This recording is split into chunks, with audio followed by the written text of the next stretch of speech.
How is it going today, ladies and gentlemen? It is that one guy back at it again with your favorite posse of random fey creatures and humanoids galore, traveling on a boat sea, finally leaving Platinum Star City.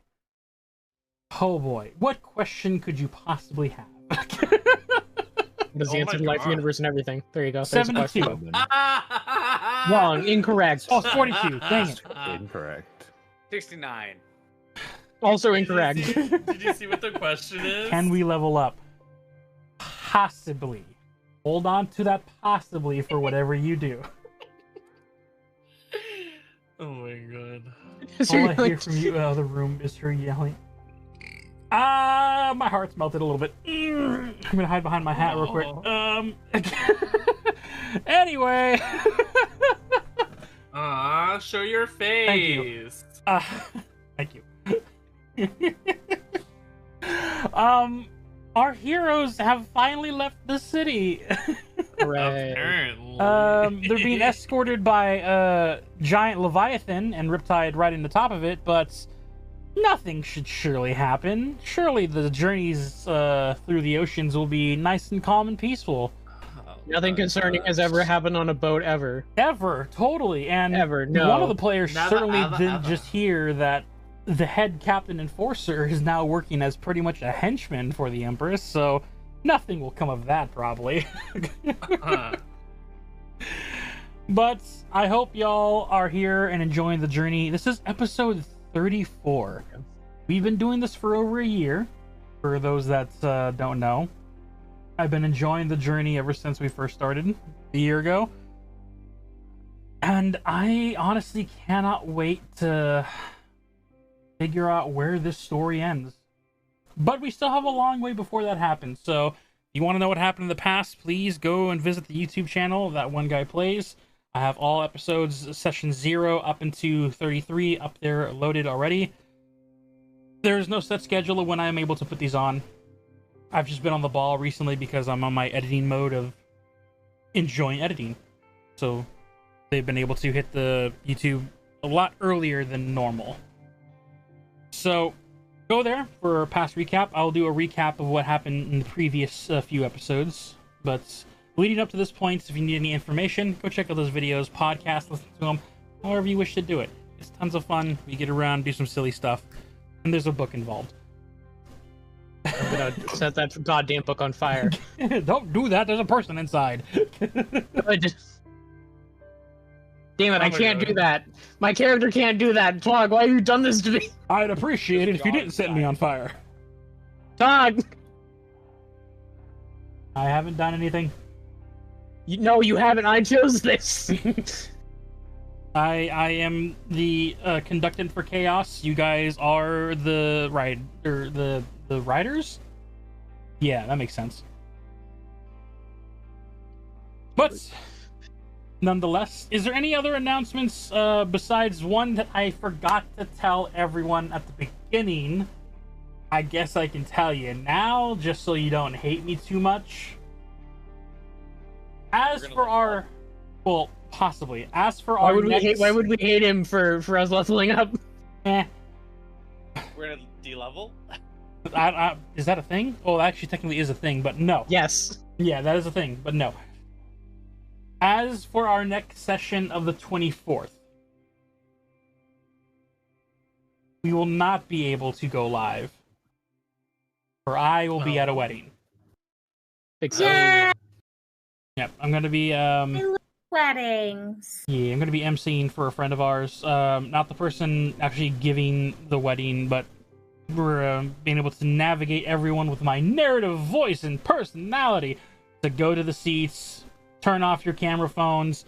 Seriously, turn off your camera phones. We have photographers and videographers. I mean it, Denise. Put down the phone. Oh my god. Fucking Denise. It's always a Denise. But yeah, I'm gonna basically be giving instructions, being a narrative, navigating everyone. So I have to pre-plan a few days in advance, and then the day of the wedding's in the evening. So I will not be able to be here for Platinum Star City. That's the only bad news. And then You what said is that? this was the 24th? Yeah, that's going to be our next session, and that's the day of the wedding. I apologize. How dare you? That's fair. I forgive you. You're Thank you. grounded. Fine.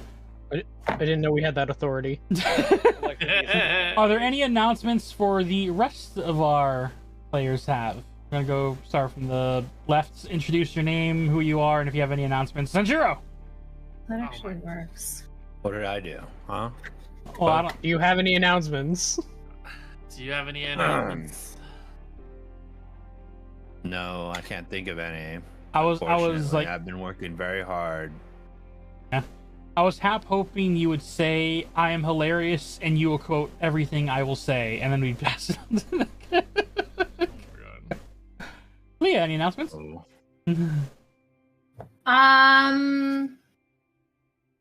I have.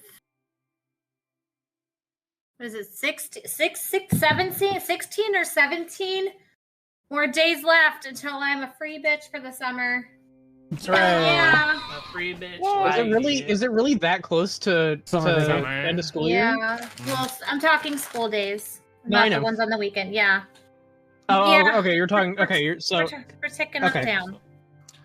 That's They still like apparently 3 Slowly weeks. losing my Okay. sanity. We Yeah. ended in I'm June. losing my sanity. Yeah. We're getting there. Happy Mother's Uh-huh. Day to all of the mothers. Yes. Early. It's tomorrow, but we're going to say Happy Mother's Day anyway. Happy Aw, Mother's Day, thank right, you. y'all. I stole that from the By note. then, I'll be back in doing IRS work. Stop, yeah. Stop. I'm gonna cry over here. Timothy, Y'all any are so announcements? cute. No. That's fair. Durant? No. Fair enough. Valindra? I started drinking because I'm stressed. I started stress drinking, so if I fall asleep, I'm sorry. I feel you, man.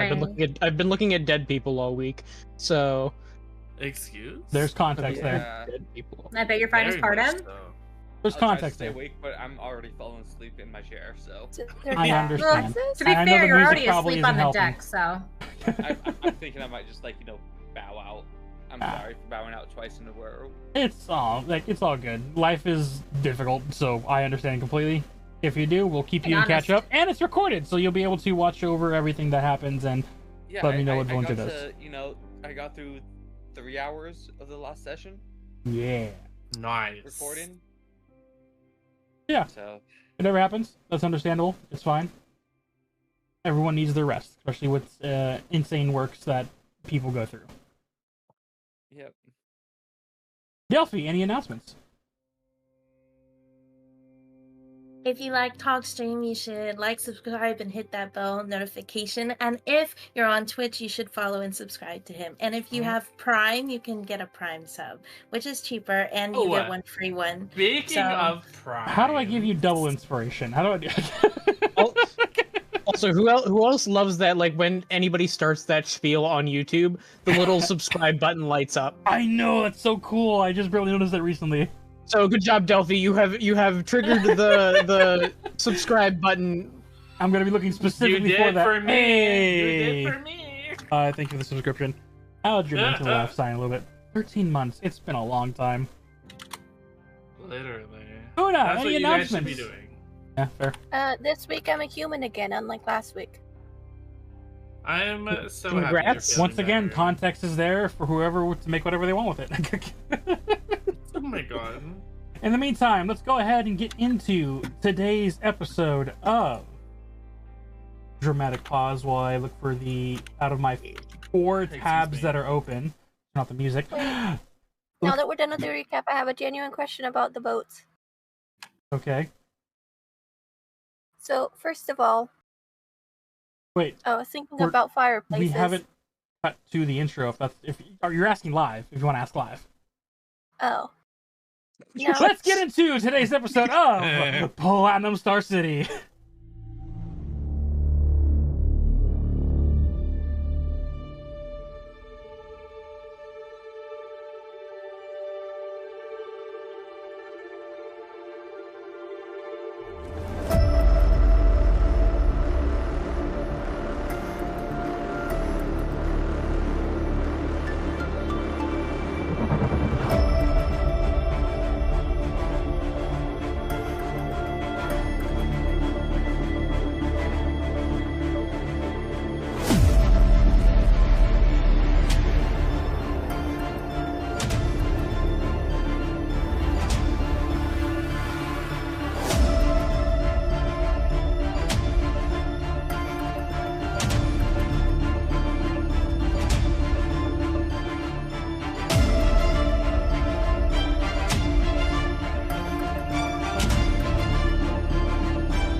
And we're back.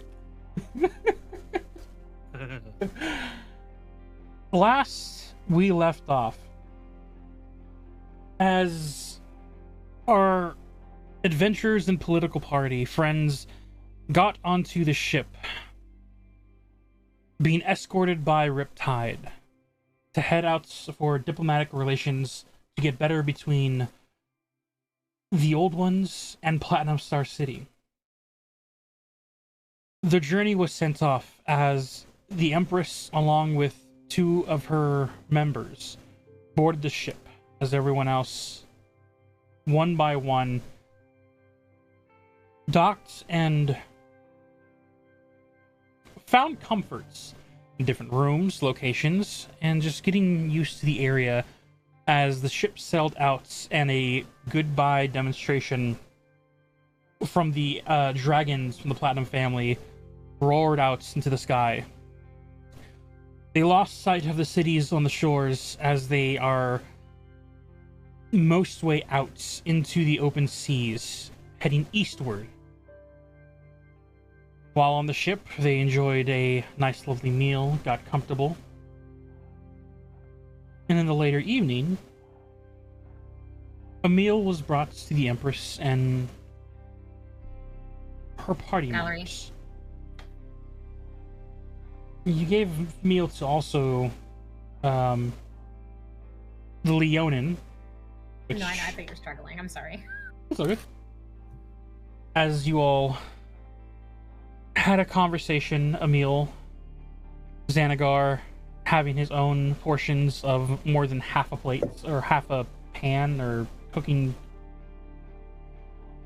He ate half.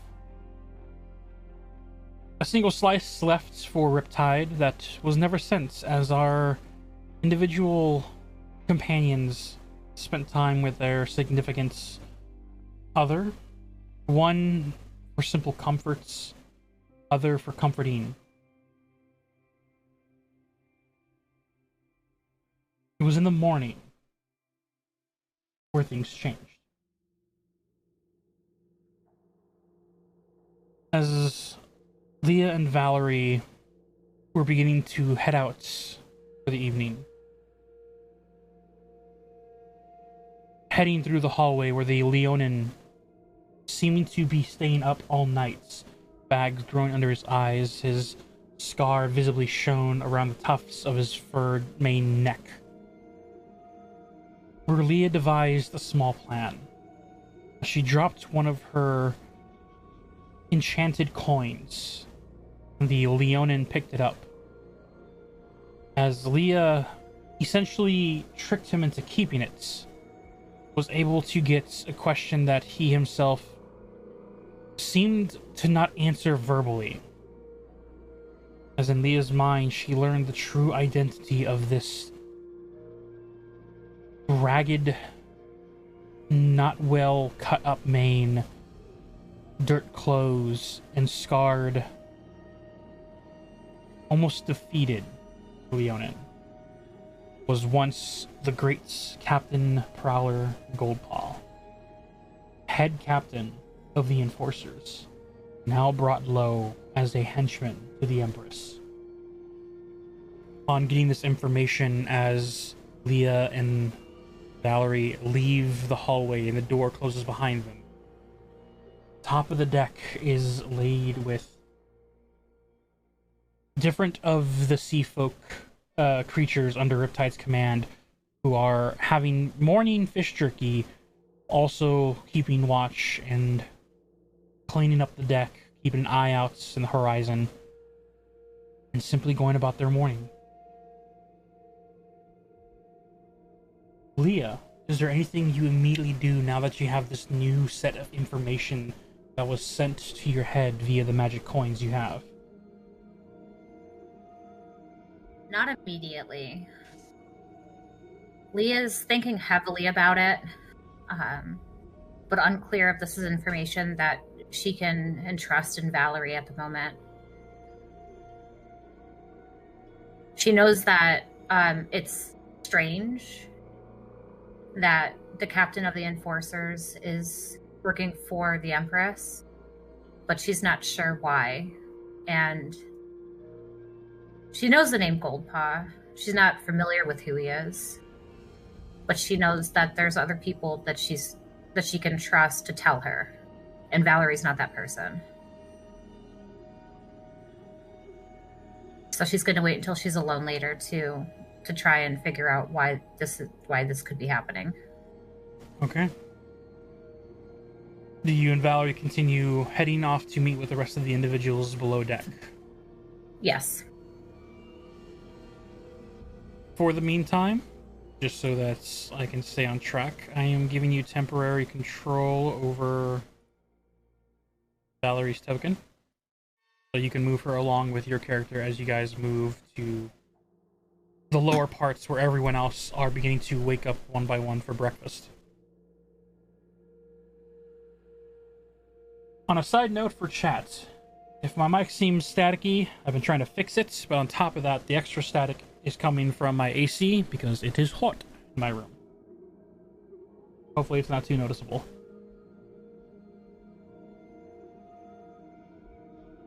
I don't notice anything. That's good. Alright, as they head out further away,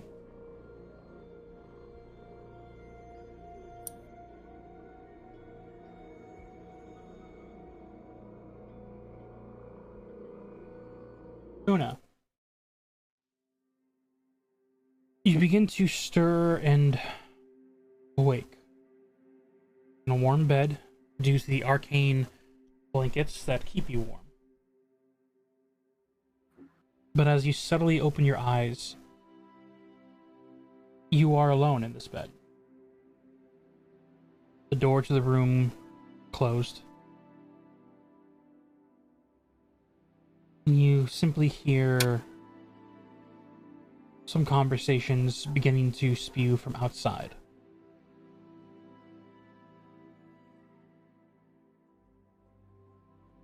I'll sit up and kind of glance around the room.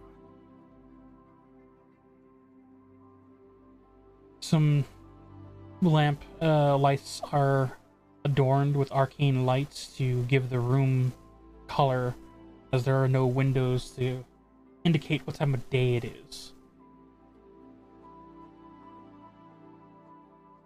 I start getting dressed. As you begin to get dressed, you hear muffling coming from outside. As you recognize Xanagar's voice.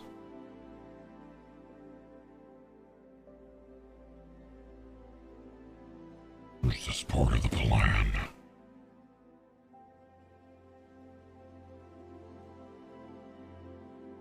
Child, I've been working deadlessly all morning on making sure this thing goes smoothly. There's nothing to worry about. Do not eat that last piece. We know who it's for. Yes, ma'am. Is there any particular reason you are hovering this morning? Seems like there's something on your mind.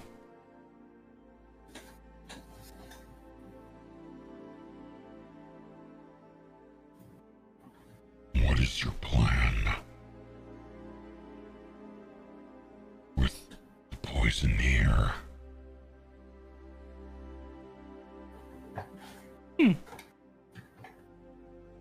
Well, she seems to enjoy the darkness more than I thought. So I will allow her into my inner circle of family. See if she truly can last down here. It's not well appreciated what we do, but it is necessary. Besides, aren't I allowed to some me time, we can call it for now?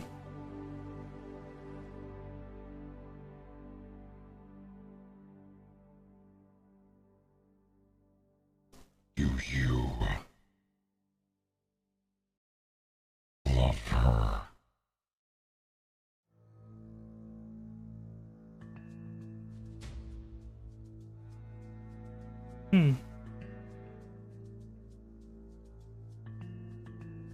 That, my boy, is a dangerous question. Well, you see, love is a very dangerous word to use. I care for each and every one of you. Those back at the Obsidian Rock. You in particular. I care for you very deeply.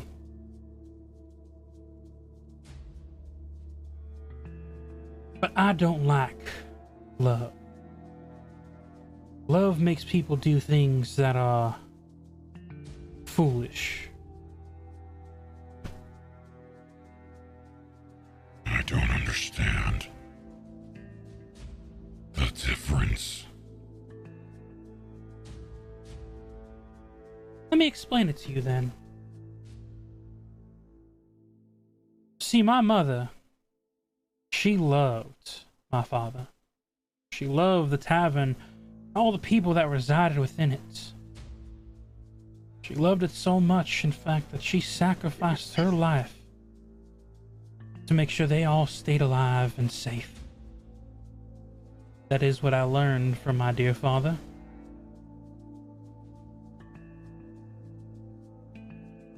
She loved me. Everyone else to the point where she gave her own. That's what love is. Sacrificing yourself so that all of those you love remain safe. But then what? In the moments, you did good. We're alive. Did the duties that love bring.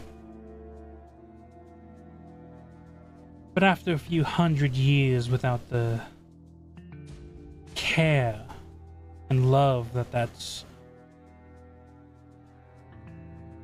my mother supposedly had, what's become of it? A father who loses himself in sorrow, gives up his and my rightful place on the throne to continue the thing that she loved, that tavern. Don't get me wrong, the sentiment is quite nice. But that loving sacrifice made it where she was out of my life for all of my life. Xanagar, at this point, my only memories of her are through the photos we have. It's been so many years, I don't even remember her voice. Her sacrifice of love left me alone. That is something I will not do for any one of you. Because I care so much that I will stick around and make sure I lose no one.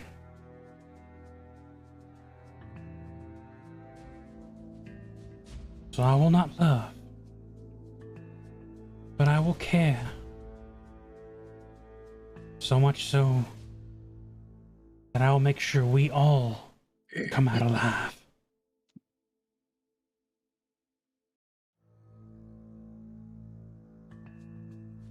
However, there is one in particular that's in all ranks I don't really care for much. He's just paying a price.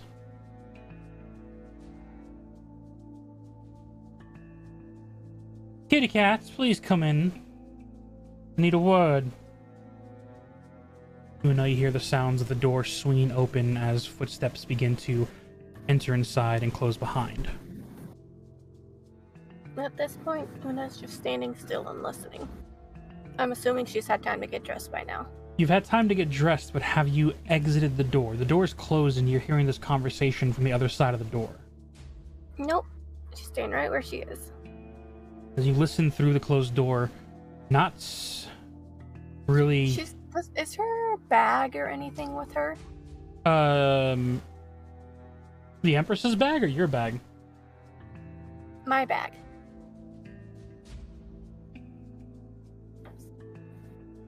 Your bag is with you. Okay, I'm gonna pull it on my lap and have it open so that if she comes into the room, it looks like I was just looking for something.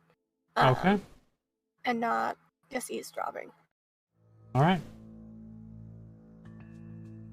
As you stand there with your bag and listen through, you hear the very hard-pressed voice trying to come through.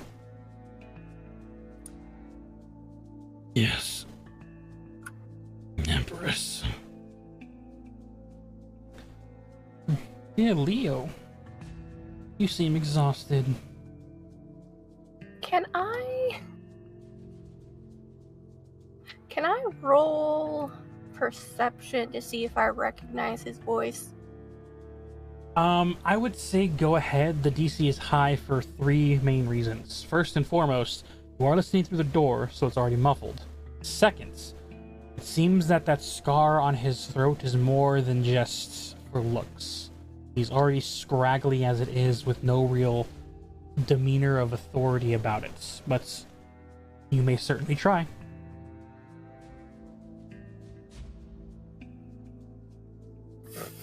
I got a 13. Unfamiliar in voice, tone, but this is probably the first time you've heard him speak. And it sounds almost with a broken voice. Not just from damage, but from a personal standpoint.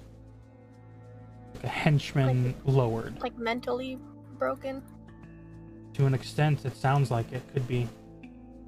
Okay. As the Empress continues. I almost finished up with the negotiations here.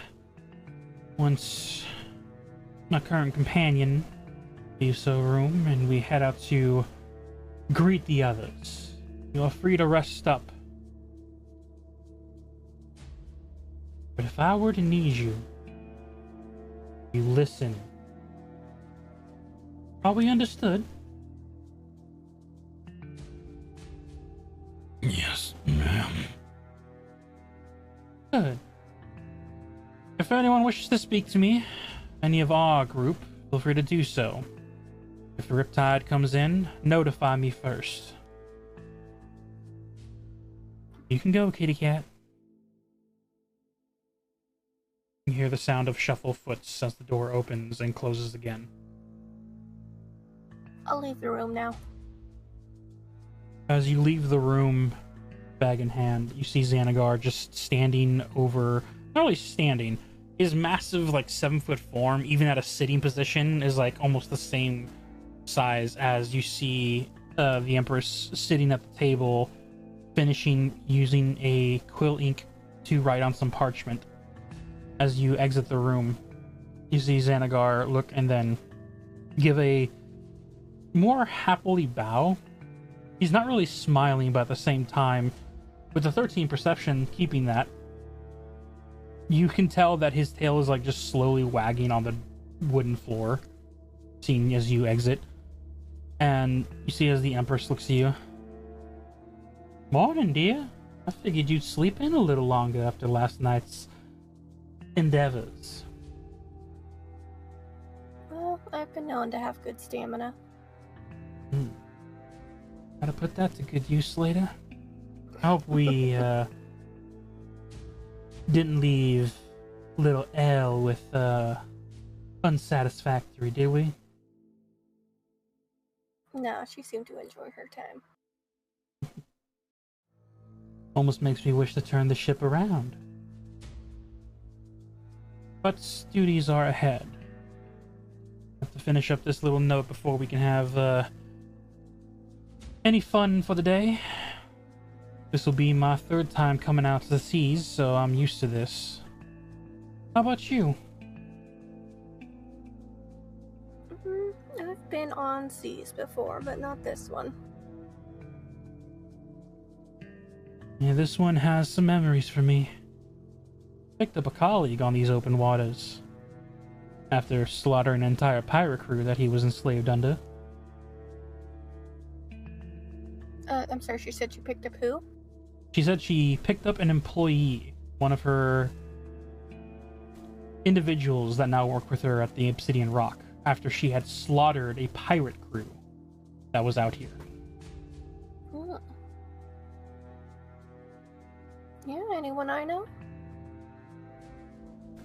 Remember that bugbear individual back at the Obsidian Rock?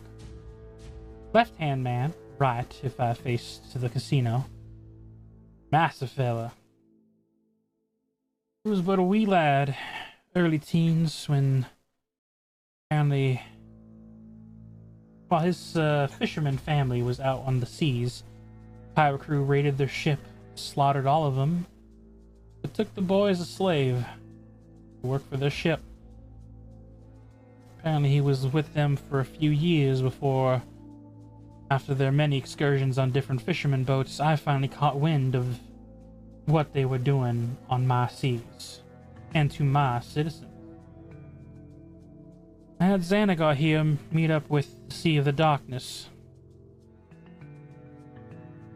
And the Reaper and the Sea met them out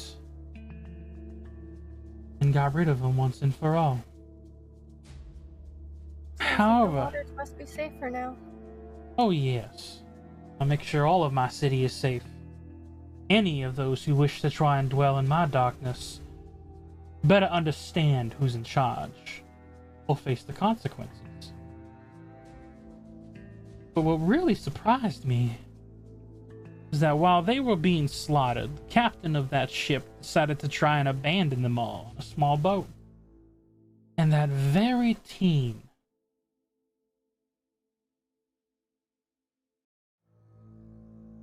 not only kept him from leaving, but he was able to successfully stop him enough where the Reaper can take him into custody.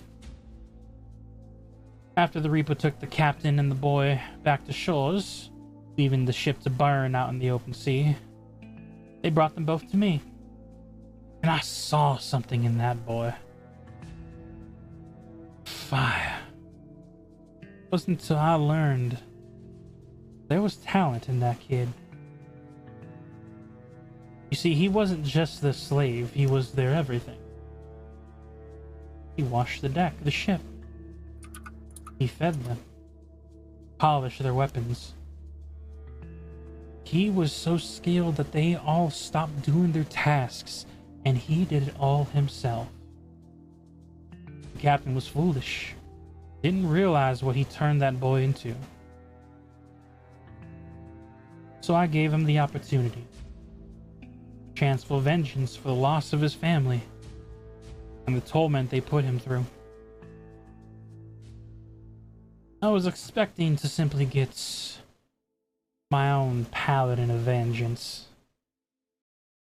Little did I know that boy, blessed by the Stormlord himself.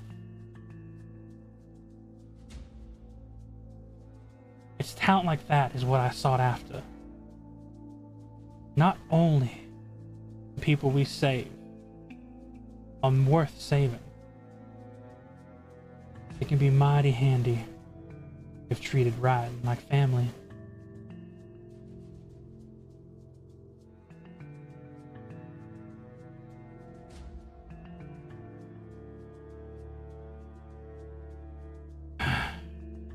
Sorry, I was getting a little nostalgic. Seems like he would be very helpful for you. Oh, he is. He's a good partner when it comes to vengeance, but we haven't had to deal with much because we keep the city in check. What I'm working on now will help us from intertwining any more of these battles that we've been going through these past few days. Like, take a read. She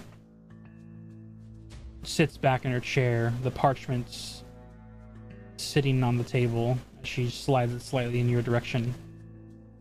Sorry, she slides what in my direction? The small parchments, paper that she's been working on this morning, that she has described to you as her plan during the negotiations with the old ones. I read it. Second, as I send you what she sends.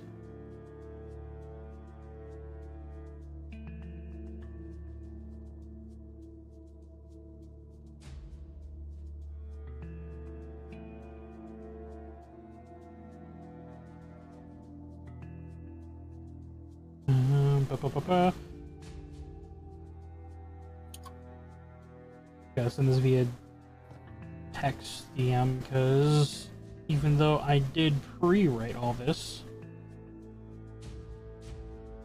send it over privately.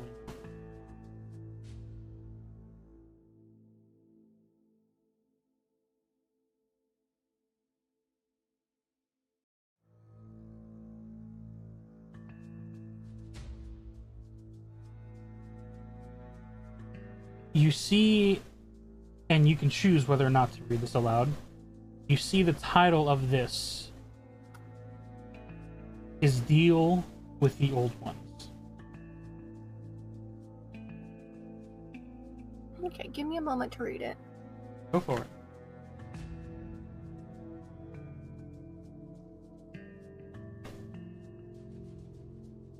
As you are reading, though, if you pay attention to your surroundings, you see that the Empress is sitting back in her chair, smile on her face as she's just moving that feathered-like pen between her fingers.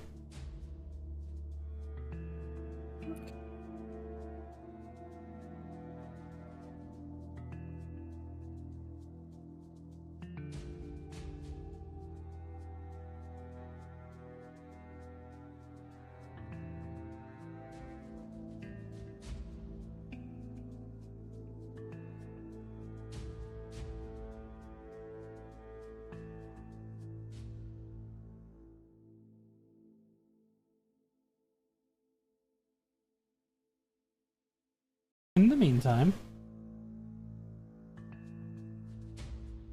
we'll go down below deck. As Leah and Valerie greet whoever is going to be up this morning in the kitchen as you guys are having a breakfast meal presented before you via either the rations that were already displayed before prior or whatever you guys wish to partake in meals. The food brought over by the morning chef. You guys see assortments of toasts, butter, fruit bowls, cheeses, crackers, and waters brought all around to everyone.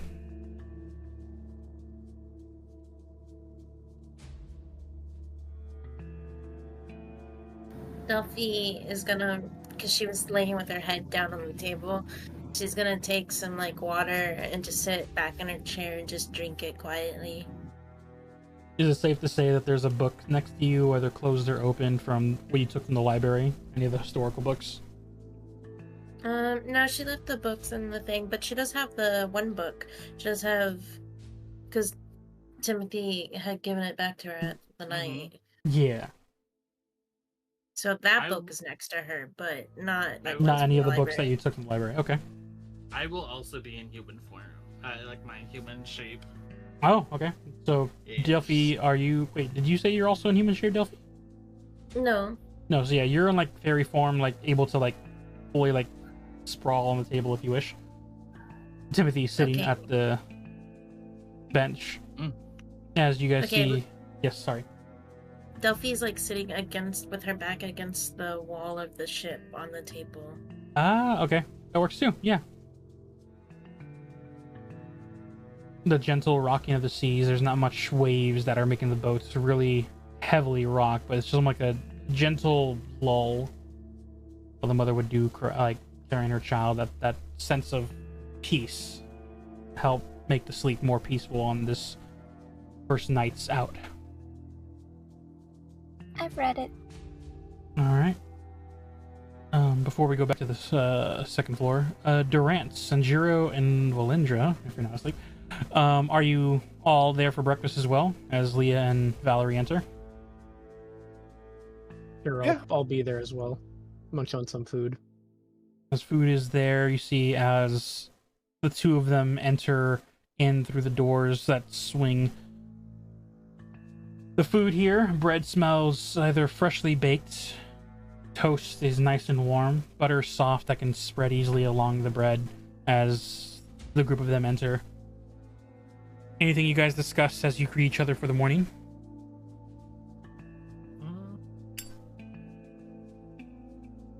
I just kind of walk in with like a half smirk on my face, and sit down and just reach for the first thing I find on the table, and to like kind of break the silence, I ask, "So, how was your night?"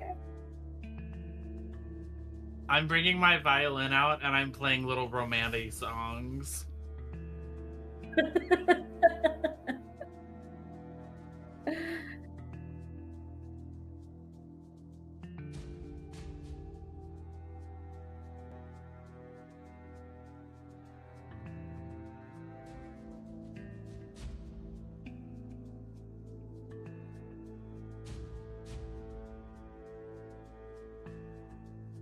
And she gets a mischievous smile back.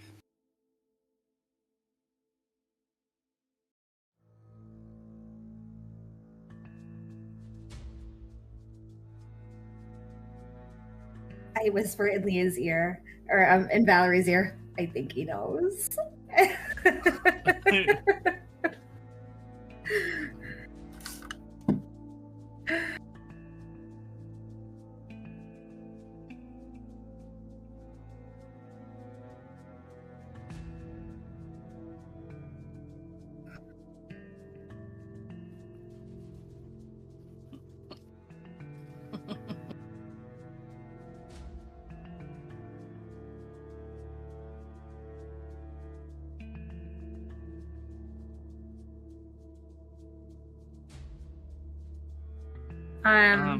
What was the food again? What was the options?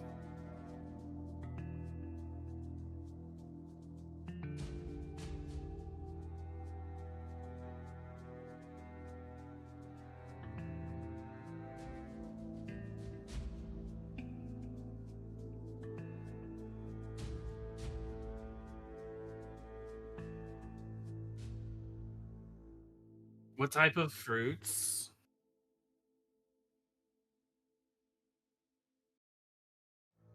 I'm going to take Oh my some goodness, I was strawberries. muted. Was I muted this whole time? No. I heard On you the stream? entire time. On stream. Oh, I don't know. Oh no. Uh-oh. Moniel, Oh no. Neil, are Monil? you here? I know he's playing Fortnite, so I don't know if he has no. you muted or not.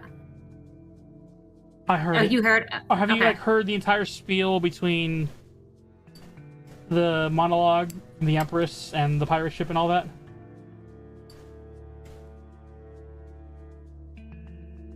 Give me a second. I'm so terrified that if I made all that. I believe some, yes. I hear it. I believe so, yes. Okay. Oh boy, I got so terrified. Wait, hold on. Okay. Give me a second. I don't know how long that was muted for. I just look over and I just see it muted. Hold on. Leah and Valerie just got into it.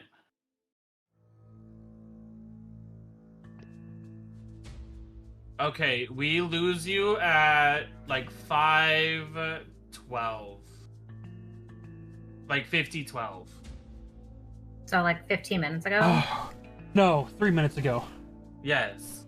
Okay. Oh, okay. you mean like stream time? I know. Yeah. I thought it was like 5:12. I'm all like, after I did the intro. Oh, don't worry, my heart's just racing at 1,000 miles per hour. We're good. No, just a few minutes. Okay. So yes, if anything that was missed 5 minutes ago, Valerie and Leah went downstairs, said hi to everyone, embarrassing moments, had some breakfast. Oh boy, if I messed up that entire monologue. Just awkward 50 minutes of silence. No. Just like oh boy. like 3 minutes was at least. Alright, remember smooth butter. That's good. Alrighty. So we're good. Anything... And the smell of toast. And the smell of toast. And the smell of toast, yes. Any, what was I saying? Any discussions you guys have for the morning breakfast? Well, for my food, I'm getting strawberries, and I'm just gonna be dipping them in my peanut butter. Oh yeah, you just have peanut butter. Yeah, fair enough. Yeah. During... Go ahead. Oh, No, go ahead. I was just gonna say Delphi got a bunch of berries and toast and jam, and she's just sitting, like, leaning there, just like devouring all this fruit stuff. She loves fruit. Yeah. During the little banter back and forth and the meal, Leah's obviously thinking about something but doesn't want to bring it up. So she's going to make an attempt to try and catch the eye of Durant, Valindra. Not so much Sanjuro, but she's not sure how much Sanjuro knows.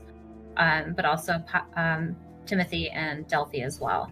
Just to kind of like let them know like that she's thinking about something and wants to wants to bring it up.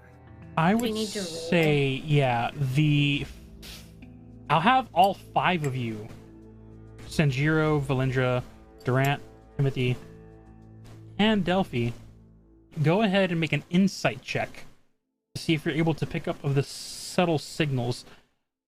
Leah, how subtle are on a scale from 5 being the easiest, 25 being completely subtle?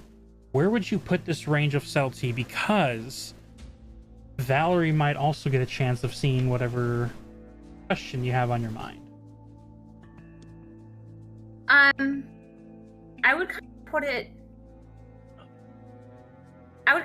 in the middle. I mean, she knows that roughly something's not right with this guy, and it's easy that, you know, that it's bothering her. Something's not right with him. Is 15 but at the same a good call? time, yeah, I'd call it somewhere in the middle. All right. But she wants them to pick up on it, but she doesn't want to bring it up. Everyone, go ahead and roll an insight if you choose. See if you can get it above 15 or higher. I have rolled a 17. 24. 24. Sanjiro, you immediately catch that something is on her mind. Timothy, you also see it's Lindra, who is unconscious. Oh shit! I was muted. I think Val is. Yeah, it's all good. Passed out. Vel will succeed. What is it? Beat a 15 or higher on insights. Insight? Okay. Yeah. I have +3. Let's see. What did I get? 14 plus 3. So 17. 17. So everyone but Durant and Valerie seem to pick up on the clue. I know. I noticed her looking at me though, right? Yeah, she like glances every now and then. With a 13, she looks at you, but you don't. Yeah. I'm gonna say, what is there something on my face? Leah kind of giggles a little bit. No, you're good. There can be. Timothy mage hands a chocolate covered, peanut butter covered strawberry to your face. I'm gonna smack it out of the air, or attempt to. Make a. This would be athletics against his. No, yours athletics or acrobatics? I would prefer athletics. Go for athletics to see if you can swat this thing out of the air, Durant. I keep rolling 9s. 17. 9. Yeah, with the 17, as you see the mage hand like launch this peanut butter covered strawberry, you immediately just snatch your hand out and catch it in the middle of your palm, keeping it from hitting your face. I'm gonna eat it now. Thank you for the food. You're welcome.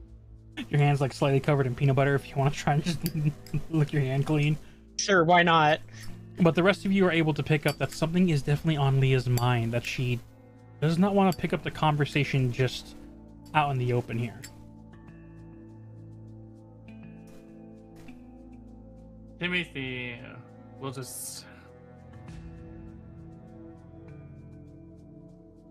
go on his day playing a violin while still eating the peanut butter covered strawberries. But still acknowledging. Mm-hmm.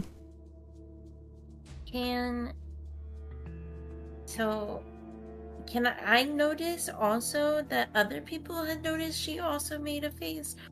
I'll say with 17 and the way everyone reacts, including Durant's comment of that, you can get the idea that she sent this subtle signal to a few people.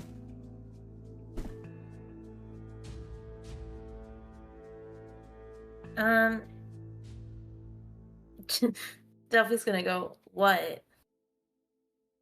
Leah will just kind of give her like a sharp look, like not right here, You see in a quick, and then just says nothing. Don't worry about it. in a weird, not on purpose, definitely an accident, whether due to the rocking of the ship or the tides of fates, unintended. You see, as during one of the heavier hits of the waves against the ship, drink that Valerie had tips over and spills on top of her. She's like, still trying to get my sea legs, I guess. I'm gonna have to change this out. I will be right back, everyone. Give me a minute. As you see, she stands and begins to proceed out down the hall as you hear her footsteps get further and further away. Above table, was that you being a DM trying to push plot, or no, that was me did making a Timothy- roll, and she did not beat fate.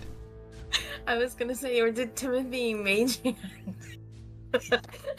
Thinking I have not Timothy received the did that. DM, but that would have been also a good notion. My major, yes. To be honest, it would be something he would do. I wouldn't doubt it. In this particular moment is because the roll did not beat what was intended, so yeah. Okay. Leah leans over the table and in like a hushed tone, whispers, before she comes back. I didn't want to mention it in front of her because I don't know if she should know. Last night she came to me and asked me to find out who that Leonin was.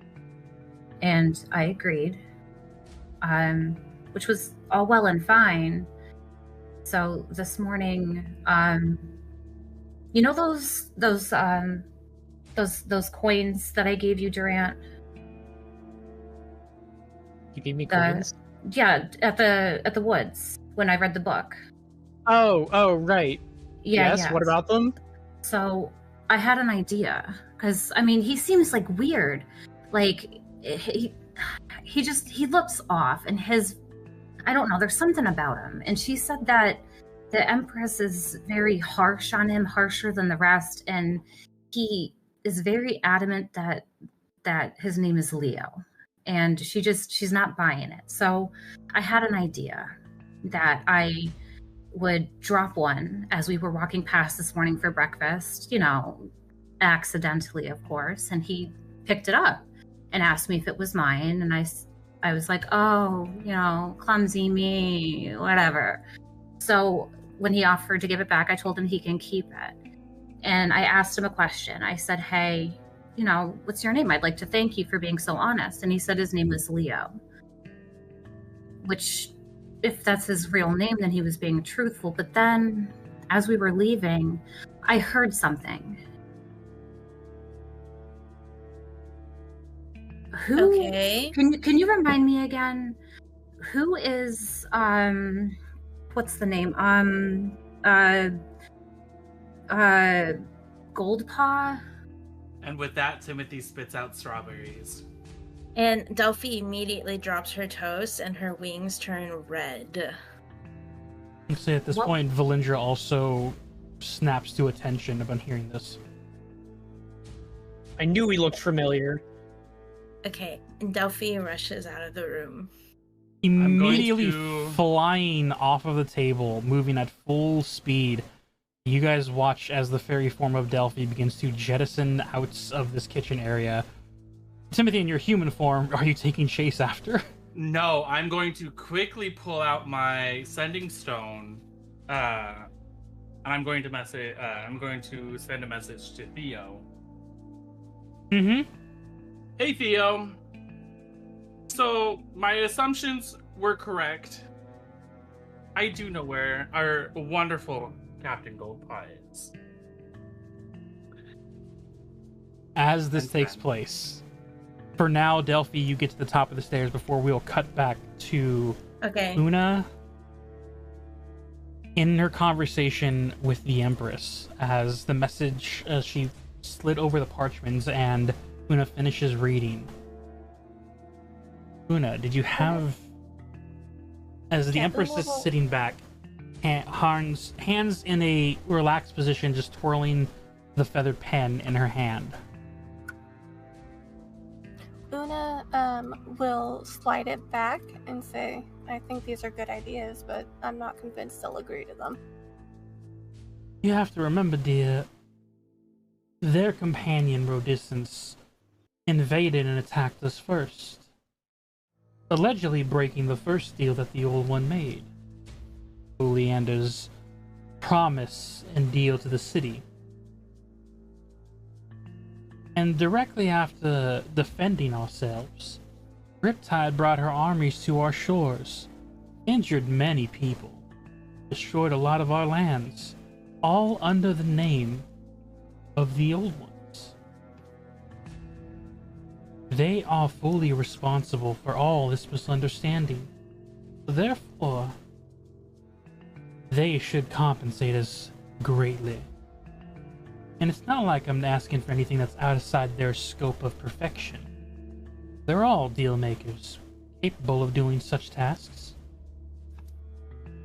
We hold all the cards. We know what the hands are. So why not go all in?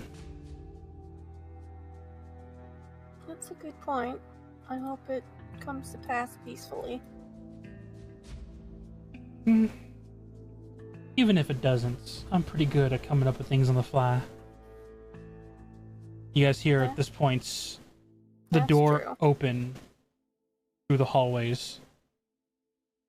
The clattering of shoes to wood before the second door opens after a small knock, and you guys watch as Valerie enters, small water stain on the lower of her adventure pants as she just looks to you over. Breakfast mishaps. I'm gonna get changed real quick. And just walks over to her room. As she walks, Una's gonna go, Hey Valerie, did you have a good night? Make a perception check as she simply is and continues to walk further and close the room behind her. If you care. I got a 17. Her ears start to just get a little bit more red as she walks just a little bit faster into the room after this and just closes the door.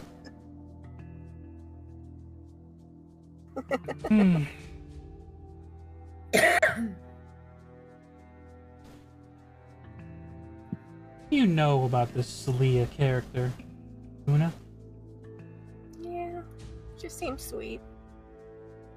Considering her background, I'm glad. If her standing is losing the family like she did. And all due to a deal.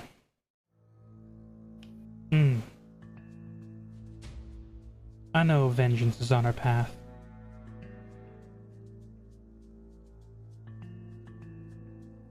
Would you like to keep your 17 perception, or would you like to roll? No, this is going to be an insight.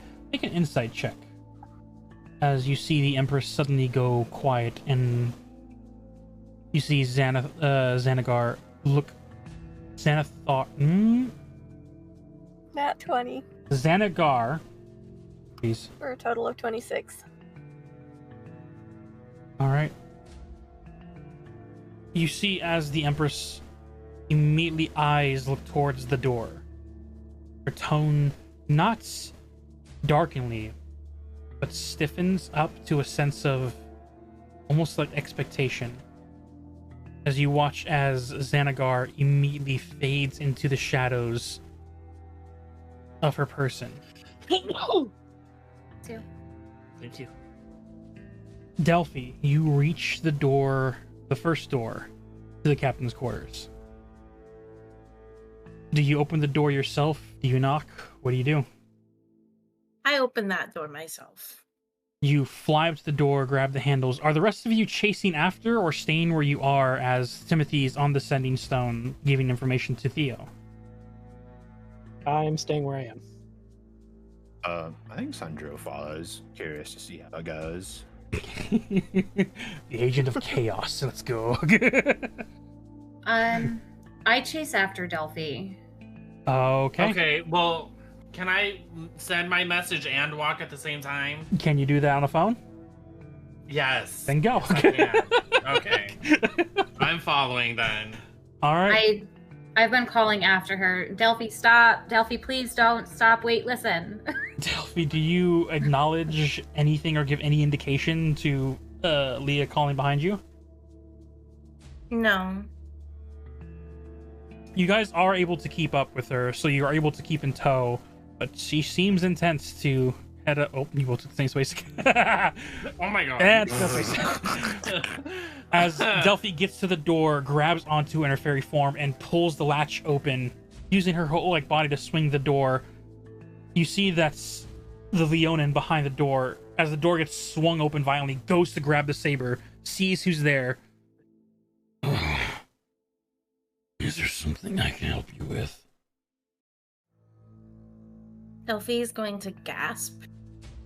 And then she's gonna, I demand to talk to the Empress at this moment. Tell her that Princessa Delphi Oleander is requiring an audience with her and her alone. And you give a nice authoritarian voice to this? Yes, she's mad. Una, you hear the voice echoing down the hall.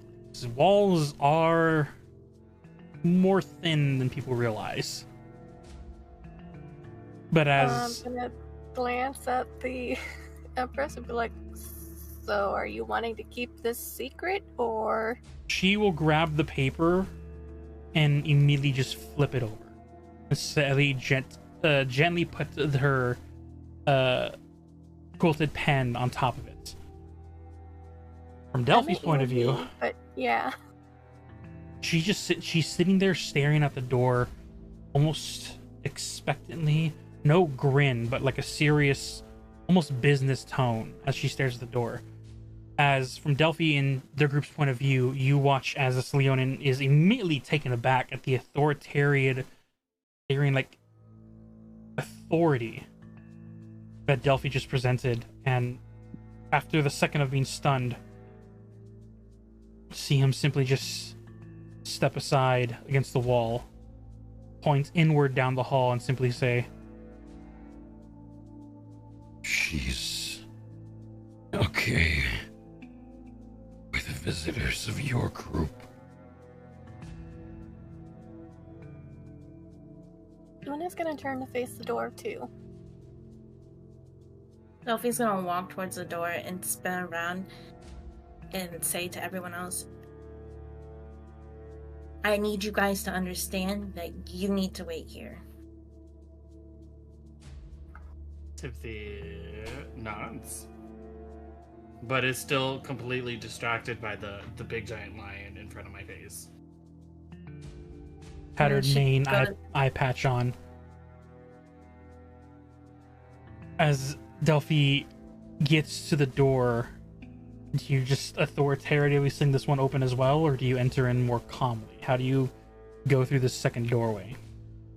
Firmly and still mad, but not like so like rushed.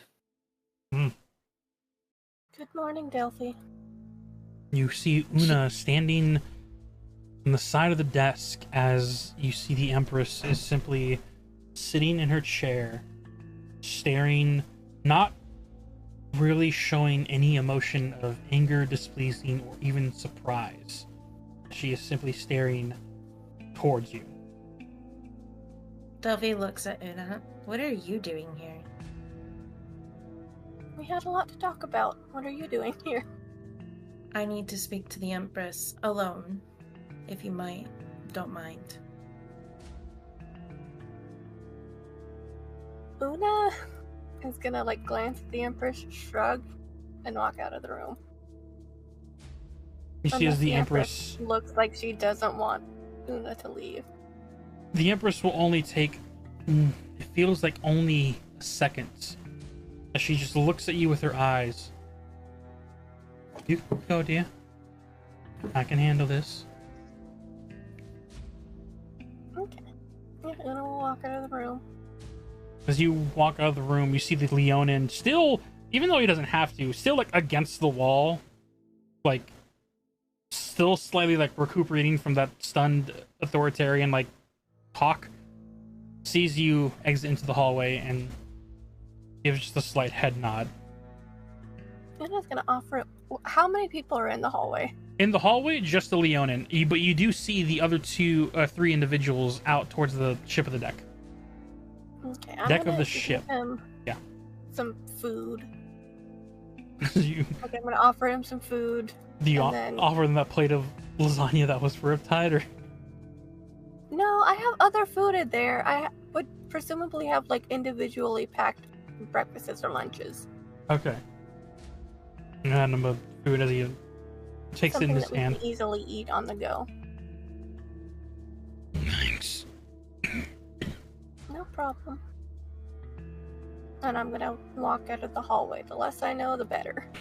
As you walk out, Timothy is still looking at him. as you look at him, Timothy, you see as he then slowly closes the door that leads into the captain's quarters here. I'm going to put my foot in the door. Oh, keeping the door open. Mm-hmm. Okay. He does not push any further. He simply just stands there. Mm.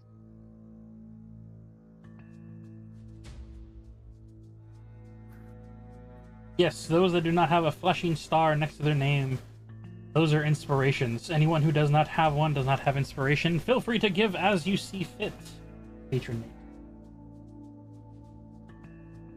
Nate. As you hear the distant footsteps of Una leave, the Empress does not change her sitting positions, but just sits and stares. Delphi is going to activate her circlet and change into her human form, which is still quite smaller than the Empress, but not as small. How tall is your normal form? Because the Empress actually, in this form, particular, this hat and armor, the way she is, she's actually only 5'9", 5'10". She's 5'2". Okay, so just still slightly smaller, barely. She's gonna put her hands on the table. We are family, and you care about my side of the family. Whether you like to not show that vulnerability or not. And you put a lot of care into protecting people that are your own. So why is the person who saved me, someone who you've shown you have quite the investment in, being treated the way he is being treated? I don't care if there was some deal. I don't care if he's making us payment. Why are you treating him so poorly? Oh. That's what this is about. Cat's officially out of the bag. Princess to princess, family to family. I just want to know why, and I demand that you make a change. I understand he has to pay for his deal. I get it. I understand. I think I probably understand more than a lot of people.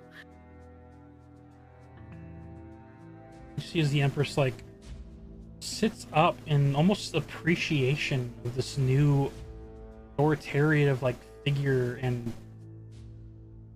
not even a persona, but this positive affirmation from you, and that grin grows.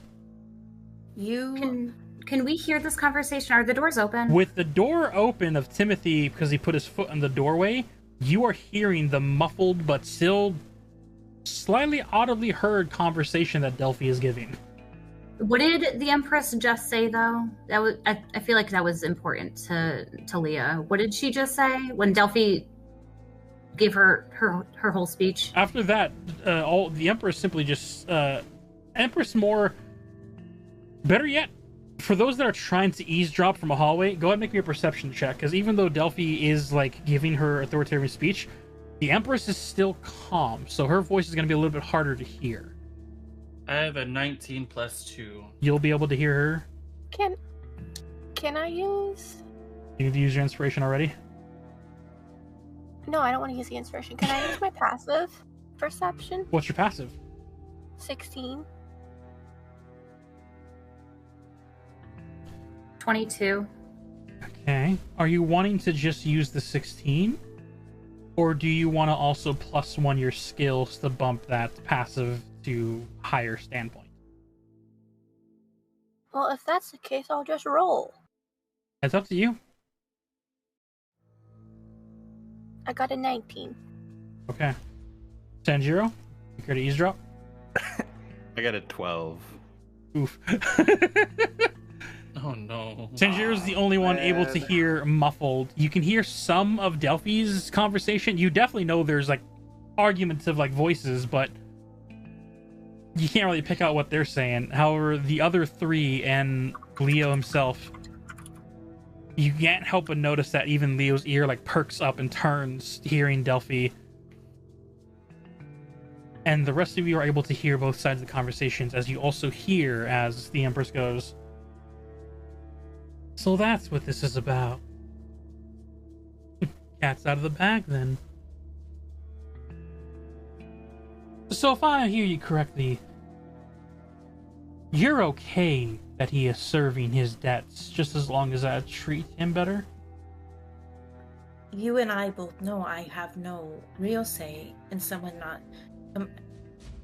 not completing the debt of a deal without making another deal in exchange.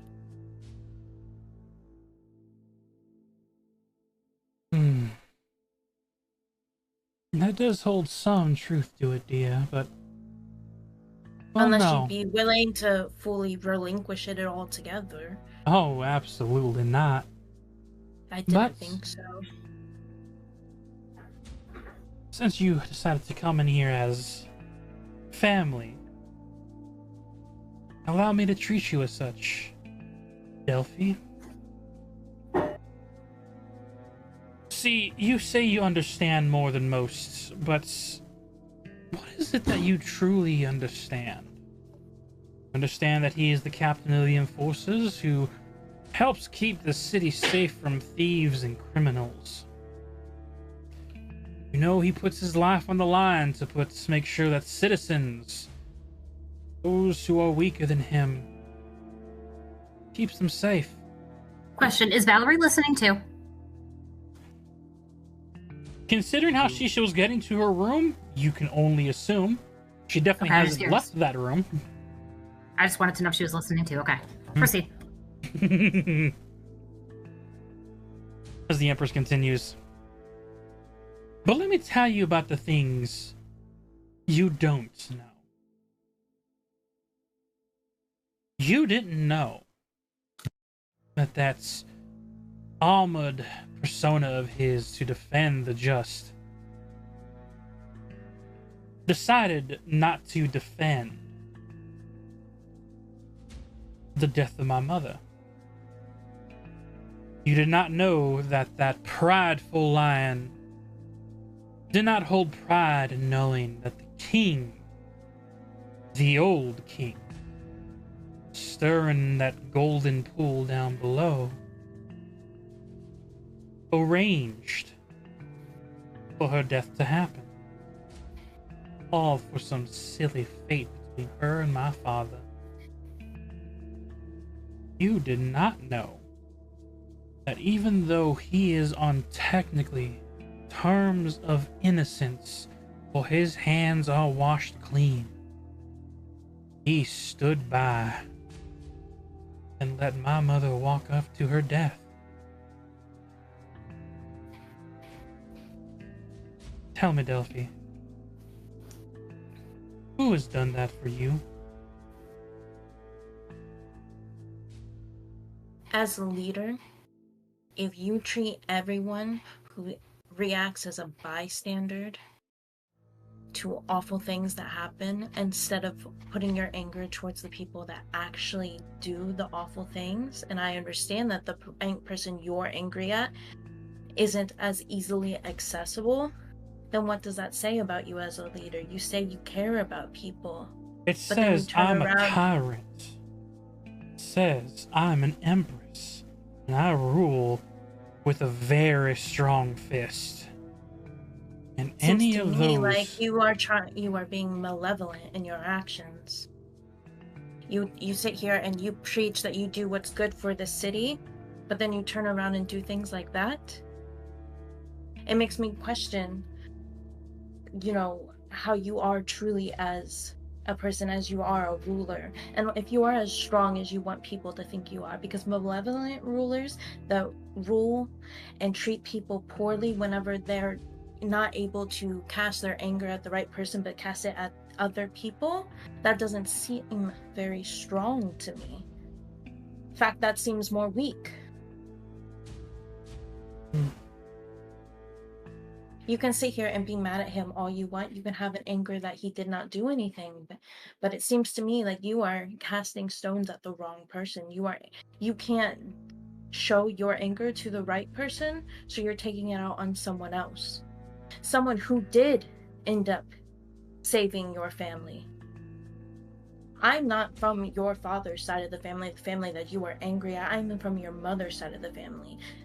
And you say you care a lot about this side of the family, and you have a lot of anger because of the way your mother was dead. Well, how do you think she would react if her niece's savior was being treated this way? Do you think that she honestly would like that? I'm not saying that he doesn't need to pay up for his deal, and I'm not saying that you have to like him. But for you to sit here and act all strong and powerful when you're behaving like this, I know as a princess, I know that you are actually far more weak than you are willing to let on. And I came in here not willing to let your confidants or your employees really in on all of this. I came in directly to you and wanted to talk to you alone, although I imagine it's probably not completely alone. Oh heavens no, you're quite loud, but I don't mind. But I came to you and you directly because I know your appearance is important to you. And you want to hold people accountable. And that is part of your whole shtick, holding people accountable for the way they treat the city. Who holds you accountable?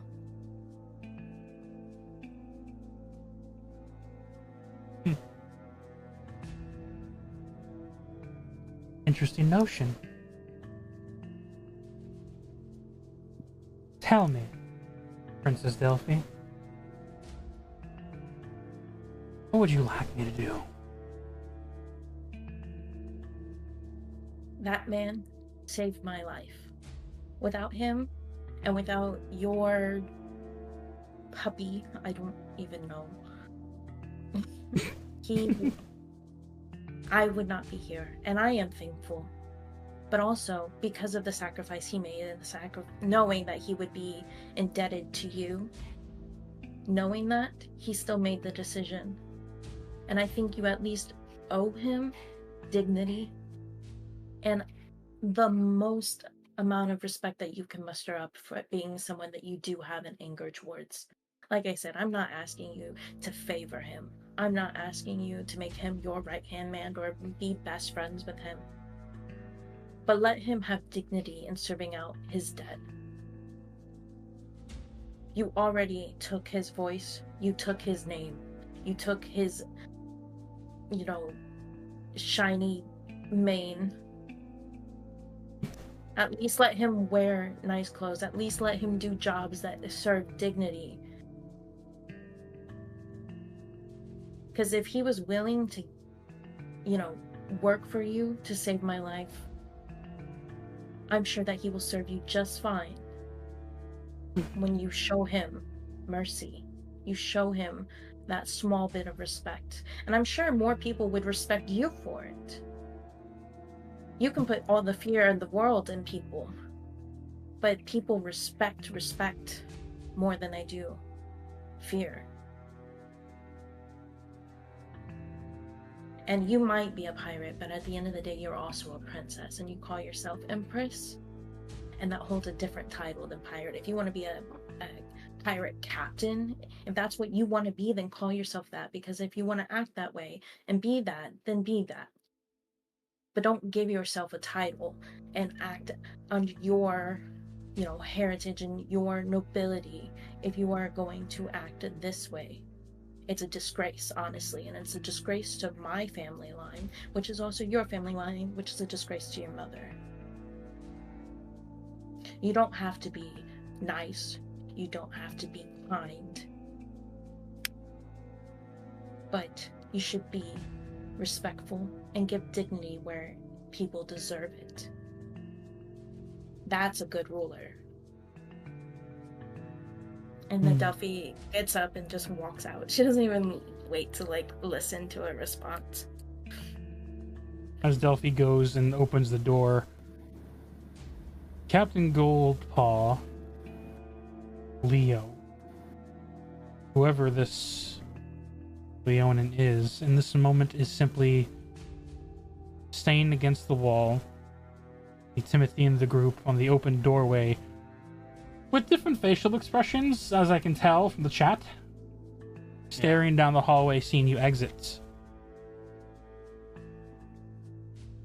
As you begin to leave, she doesn't stop you. She doesn't make any comments. She just lets you walk. Delphi's gonna stop at Goldpaw and reach up and kind of straighten up the fur of his mane and stuff. And then she's gonna say teary-eyed, because her emotions are starting to catch up with her, and she's gonna be like, "Thank you, and I'm so sorry." And just kind of hug him for a second and then walk out. You hug him. From others' perspectives, you guys see the hands of Goldpaw get ready to lift, getting ready to reciprocate the hug before they stop and just fall back down to his side. As Delphi then leaves the door.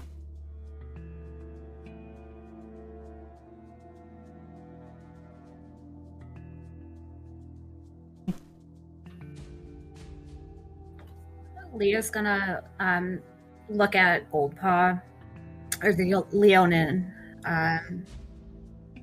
and kind of nod at him, you didn't have to say anything. I know. He picks Delphi, up his eyes, not even his head, but his eyes, just to look at you.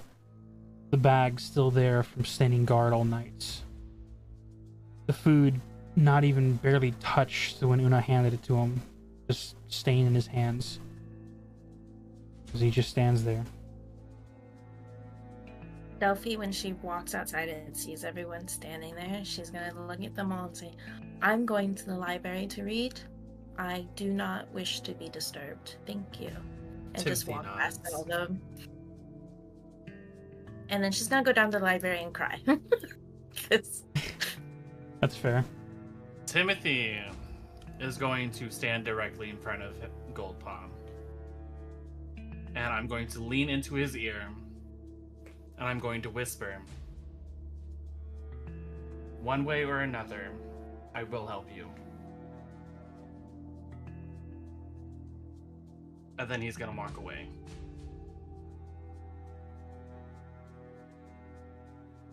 As you give him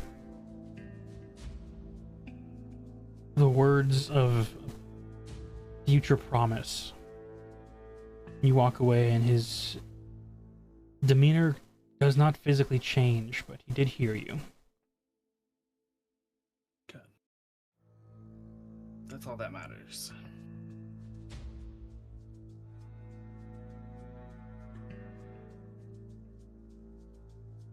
As this happens, do the other three on deck do anything in this moment? Leah's going to. Sanjuro. Go ahead, Sanjuro. Going to walk to the rail. Well, I think I'm going to give Goldpaw a good look. What is he thinking about all this? What can I glean from his, expressions? Make an insight check, specifically on Goldpaw, because both doors are now open. You are seen completely down to the table where the Empress is sitting as they walked away, and he's just staring down this hallway with not a full smirk of sinister, but definitely the half-cocked smile of someone who's just getting ready to plan. Roll the nat 20. Kill it. You see Goldpaw is, whether his pride, his spirit, something in him, you are staring at someone who is the body of a warrior, but outfit-wise, demeanor and way he's standing, you wouldn't think of him any more than just a simple henchman, considering you've never met him only once at his best. You barely remember when you first arrived what he actually looked like. That's platinum-like armor with golden trims, massive sword and shield. The mane that was flowing clean and beautifully, now cut and not even cut cleanly, really. Is simply just standing there like a low-paid grunt, tired and just following orders.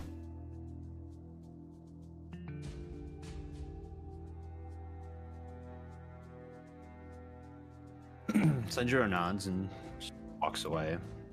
Go watch the ocean.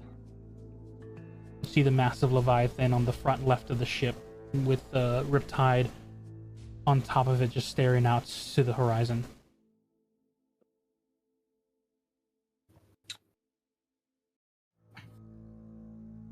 Leah? Leah's going to she's going to find a nice quiet place to sit and just kind of fiddle with her cards and just process everything that just transpired between Delphi, the Empress, and the Leonin. And Timothy will be following her. Okay. She's gonna kind of sit in the corner between the wall here and the stairs, and just kind of sit down with her legs crossed and just kind of fiddle with her cards. Okay. Una?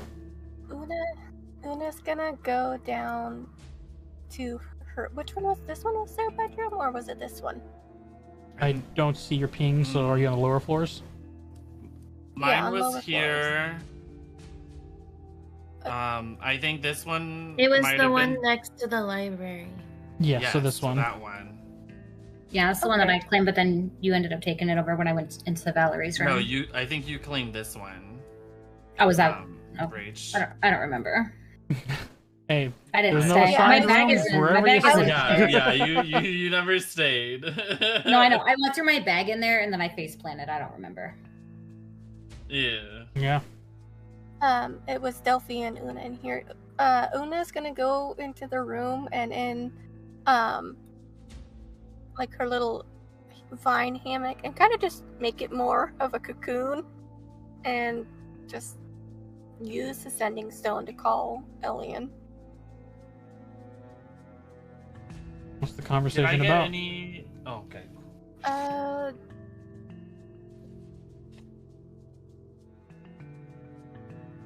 How the Empress probably needs therapy. Okay. But that Wait. she thinks that their relationship could work. And also she's feeling stressed because of all this. She just needs a moment to vent. She's under a lot of pressure right now. Okay. Did I happen to get any response from Theo? There has not been an immediate response. Okay.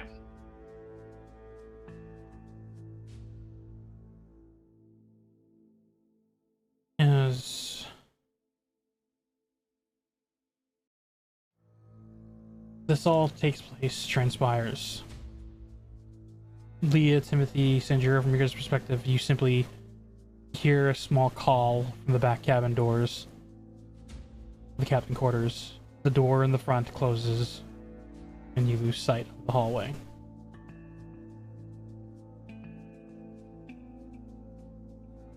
Takes about another 15-20 minutes before Leah, you see Valerie exits that hall, closes the door behind her, looks across to you, concern on her face, or simply just walking next to you and sitting down, try to lean her head on your shoulders. You allow. I'll lean into her and kind of whisper, "I'm sorry. I didn't tell you first. It's fine. I completely honest, don't even know if I would have believed it off the rip. The name, I know I heard it before. It didn't strike me as to who that was. I know now." She says, kind of like giggling, but not like it's funny kind of way. Yeah. More of a, this is crazy. Awkward laugh, yeah. Yeah. You see as Valerie looks to you. Yeah, honestly, Captain Prowler Goldpaw, captain of the Enforcers. A couple of his men arrested me one time. Met him in person. He was intimidating, beyond all recognition, but at the same time, a sense of justice for those who dwell in the light. He was good as justice. I only served a few days in the pennon, getting released.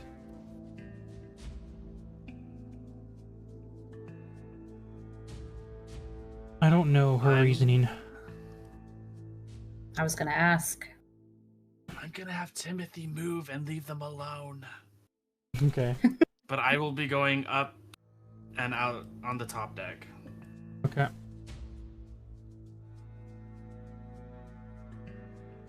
Valerie turns to you, Leah. Besides what I heard, I didn't even know about all the stuff with the Empress's mother. He never talks about her, only about her of a father. He's very intimate about Theoden. I obviously take my information where I can get it, and seeing as he was once just a tavern drunk, I thought that checks out. But now hearing this, along with knowing the fact that he is actually the rightful king of Platinum Star City, there's too much information to take down. I mean, if you find a notebook big enough for all the information that you're trying to swallow, let me know, because I could use one too. I still can't wrap my head around it. Yeah, I'll let you know when I caught up.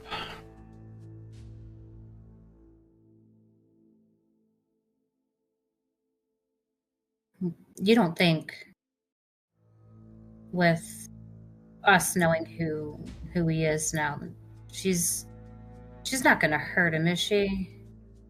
I mean, obviously any worse than she already has. I honestly don't know. Like I said, with everyone else in the crew, she is not one for cruelty, but when he showed up, she has not been tormentive, but definitely degrading. Can you just keep an eye on him? Just, for better or for worse. Whatever the reason may be. I will do whatever the Empress allows me to do. At the same time, I don't know what she's planning. If she doesn't care for him that much, why even bring him along? That's a good question. I mean, from what I know, everybody's afraid of coming out here, so why bring him? I mean, she doesn't seem too fond of him from what I was able to gather, so... I don't know. A block? Do her dirty work? Protect her? I don't know. She could have had anyone do that with less of argumentation if anyone would have found out who his true identity was. Yeah, but she likes you. Why would she sacrifice you? Oh, I'm an info broker. I have my mission. When we arrive. Yeah, but you have a purpose. Which I can't help but wonder what his is. Simply stand guard in the hallway.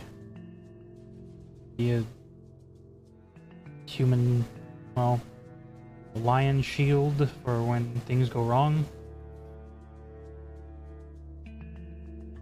Like I said, I didn't know any of his skills.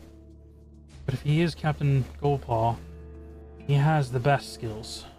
Especially in combat.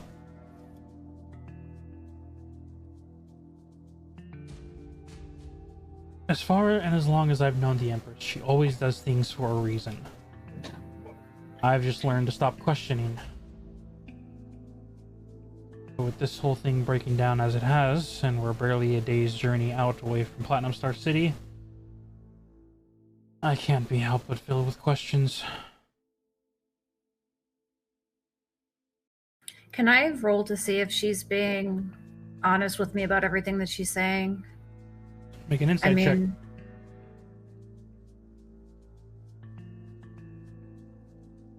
With advantage. Do you want to use... Because of my ring. Well, because I have my ring. Oh, yes, with insight checks, yep. 18 plus 5 gave me 23 with advantage. You're able to tell, just like how you were with your group, she is holding on to new information, and she is currently staring at that closed hallway door. It's that same thought process that you have plenty of times of contemplating whether or not the information should be shared. With the 23, you also can tell that she is glancing at you every now and then with the wanting of sharing. But not sure if she should.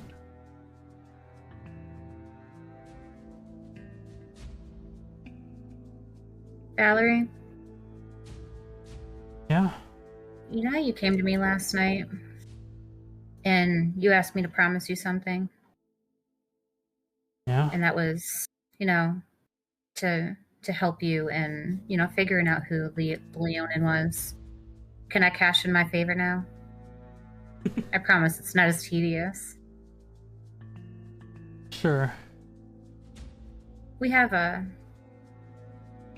long road ahead of us, and quite a long journey at that. So, if at any point there's something on your mind, you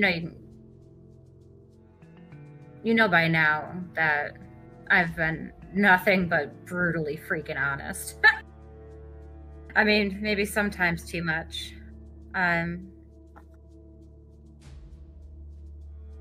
You can come to me, right?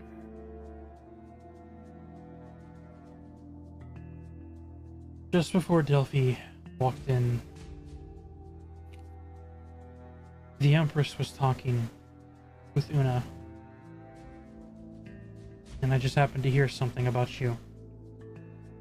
Here. About the man you were chasing. The guy? It was What about it? It was a side comment, but I can't help but hold on to words, as is my job. The one who did that to your family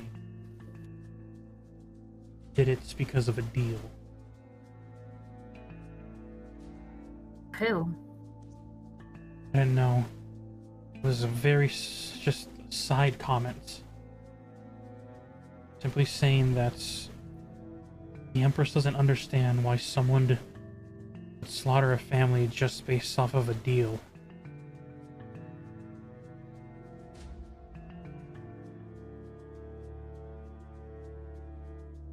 Whoever that masked individual is that you're going after has been in contact with a deal maker. Certainly not the Empress. No. Otherwise, he would be bound to her for more than one reason. Plus, unless your family was involved in some type of dark, scandalous thing that would destroy the city, the Empress probably wouldn't pay you any mind. No, they were good people. Yeah, so does our report say.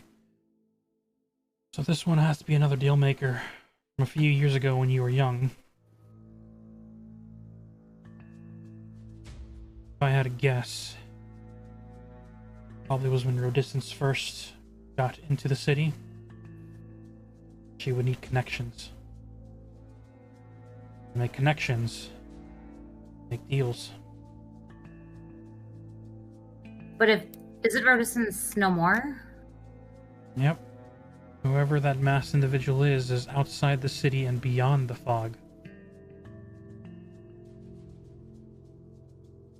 So then this person is no longer bound then, correct?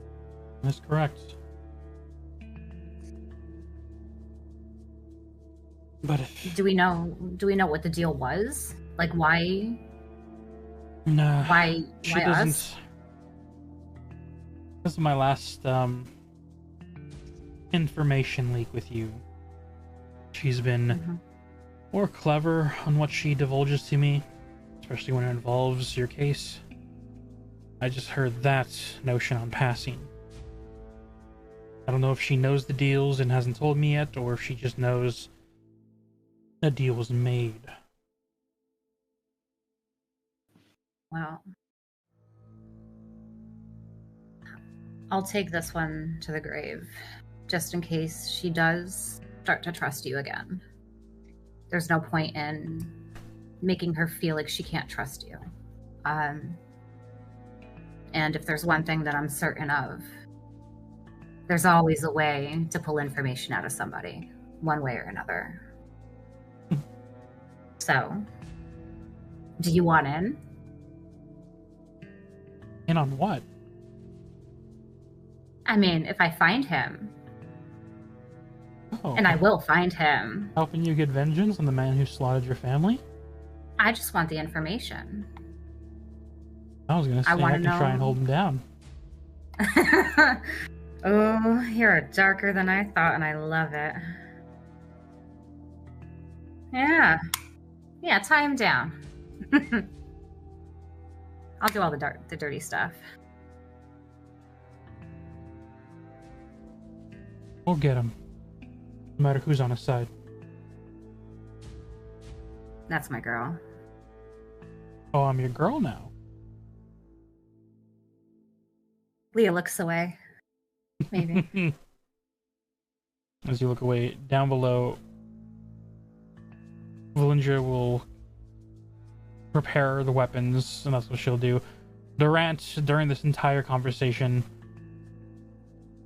you finish up your breakfast, and when you get ready to get up to do whatever you choose to do, you can't help but notice that Delphi, in a human form, heads into the library by herself, closes the door behind.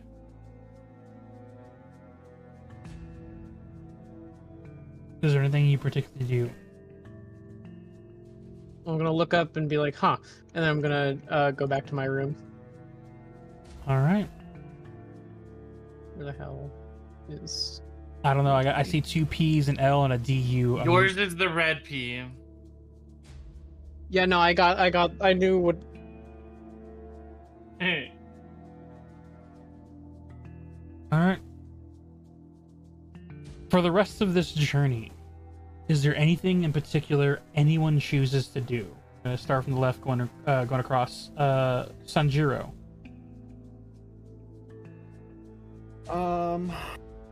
No, nothing particular. Okay. Leah. I'm gonna play cards with Valerie.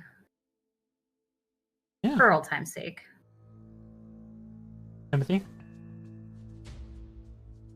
I'm just watching the waters, Durant. but that's about it. Nope, nothing. Valindra will work on the weapons that she has. Delphi. Delphi is just gonna be in the library, only coming out for meals or going to the room to sleep. Says Una. And Una says to wait. Wait. Did anyone else immediately hear that stop? The corner stop sign? Wait. Wait. Wait. Wait. Wait. Wait. Wait again. Okay, that's no problem. It's funny too how they actually pre-plan someone just constantly pressing that button to actually after like the 25th or so time it'll be like wait for the crossing of such and such. It's like they gave the street some sass. When did they do that? Oh, they have it here where I have an organ side. Like if you press the wait sign too many times, like after one point it'll just do a full phrase with just a slightly higher tone of authority in a sense. And it's just like, wait for the crossing of such and such street. And it's just like, okay. That gives me vibes of the Scary Movie scene where she's driving her car, singing the song, and the parody, the lady that was singing the song is like, "Will you?" Yeah, she stops. Let me sing my song. Yeah. The radio just cuts her off and just goes into that spiel. Yeah, that's what that gave me vibes of. I was like, okay. When it comes to comedy, the Scary Movies are actually pretty good. They're making a 6th one. I mean, they can. They are. Wait, they're making a 6th what? Scary Movie. Oh, like the movie series. The Scary Movie. And okay. It's okay. with the I think what they're the Dwight or the Dwayne brothers. The Dwayne brothers. They are directing it. They are directing and starring in it, and they have the OG cast from the first and second movie. Wait, Wow. Brenda's gonna be in it? The I OG love cast. Brenda! Did she die? She's died in every single one that she's been in. It is her thing. Wait, how did she die in the first one? Cindy! There's the Crazy first- Bitches talking about I know that one. That's from the third. The first one is the one with Scream and Ghostface in it, right? What? No, I thought the first one was. Wait, is the first one the mansion? Scream. No, first one was Scream. Yeah, first one was Scream. The second one was the mansion. Okay, so that one, her death parried the girl in the second movie of Scream, the movie theater one, where Oh, that's right. She was stabbed in the movie. Instead of Ghostface stabbing her, everyone else it's in the literally crowd does it. every single person in the crowd doing Sit it. down. You ruined Shitlers or whatever, Yeah. Jackie Chan or something. All right. Bringing it back in. Umbra's back. Umbra, Urina, is there anything you would do for the rest of the day? So is it the rest of the day or the rest of the trip? Rest of this day, this journey. If the library gets freed up, she might go and try and read a book about like the history of places beyond the fog. Like see if you can just find a general history book. Then she might try and sneak away to spend time with the Empress, if possible. Okay. I mean, Delphi's not gonna leave the library, but you can go in there. Like, it won't bother her. She's just not gonna talk.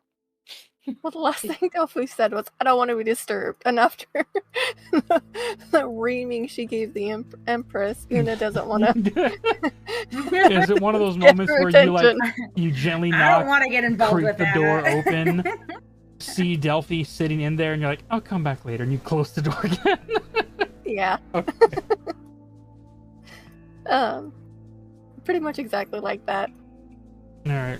And she wants to clarify with the Empress, like, does the Empress want their relationship to be kept hidden? Or, like, what's the deal with that? We'll say getting into the later evenings after dinner meals are given to individuals, if you head over and talk to her before she was about to go out and traverse and conversate with anyone who wishes to out on deck. But after that, she does not leave the office. And as you re-enter the hallway, you see the Leonin on his feet in the hall. Meal eaten that you give him. Just standing How there. long has it been? This is later in the day. This is later in the day. I give him another meal, another sandwich. Give him another meal. Bags are still under his eyes. He's still standing at this doorway. Is there, like, coffee on the ship? Probably in the kitchen. It was cooked. Una's gonna look at him and go, "I'll be right back," and she's gonna go to the kitchen and get him some coffee. After you get him a cup of coffee, he will gladly accept. Begins to sip on that as you enter in. You see the Empress is there with other paperwork as she is diligently working. As the door opens, she just simply looks up, sees you. Hello there. Hey. Well, that's one way to start a day of a journey. Yep. So, how much about us do you want to be public knowledge? I highly doubt any of your companions are going to use you as leverage for me, so much as you wish to tell, dear, but at the same time, I don't want people getting the wrong impression that you are a weakness of mine. Whoever you seem fit to tell, but make sure you clarify that this affection that we have for each other is not something that will hinder my duties as Empress.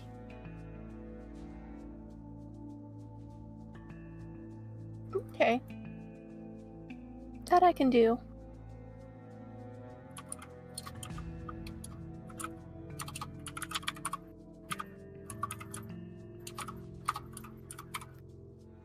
I don't speak computer.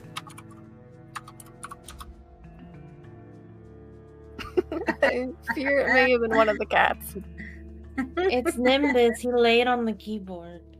It's his keyboard now. Well, It's Nimby's keyboard. he typed a bunch of periods into Discord. I swapped over to the I swapped over to my player sheet and then to the thing, and then I swapped back to Tog's thing, and then it just took off. So I was like, okay. Like, That's great. Like 8s and 0s. That's 21. At first, I read it as 08, like, oh shit. What's I know, gonna I happen thought to that was going to Una? be like her way of being like, ooh, but then I was just like, nope, those are 8s. That's how I read it too. yeah, he laid on the numpad and then moved his paw over and pressed the 0 a bunch. Or not 0, the period. The a period. bunch. Yep. Yeah, now his paws are curled up under him. He had a lot to say. Music. Ah, yes.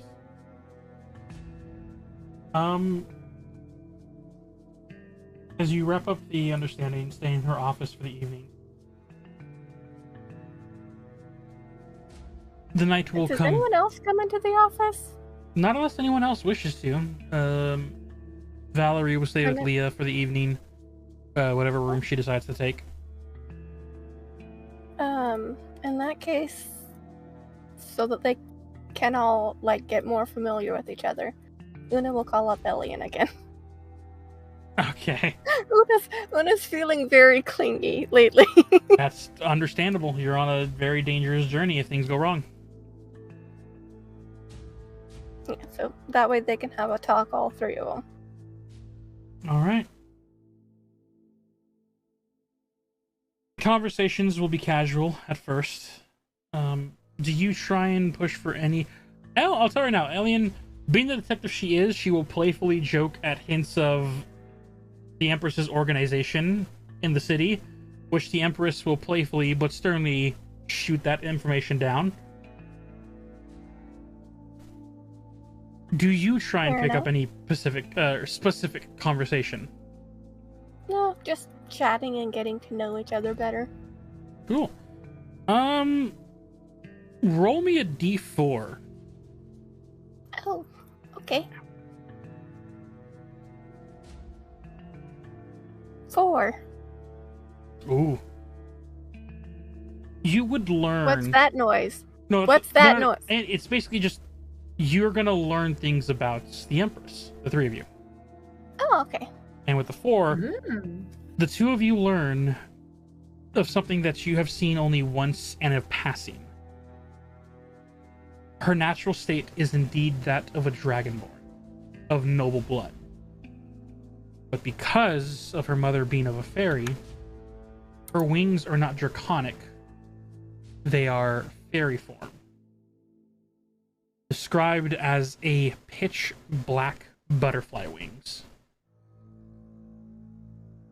But Oh, her that's platinum cool. scales change her form as a shapeshifter.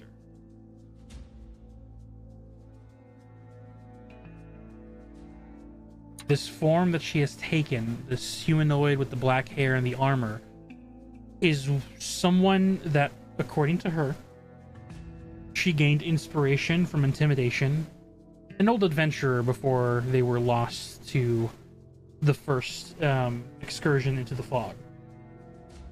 Took on her persona, grew with this form changed into the adults that she is now, and enjoys the intimidation factor of people seeing this as who she is.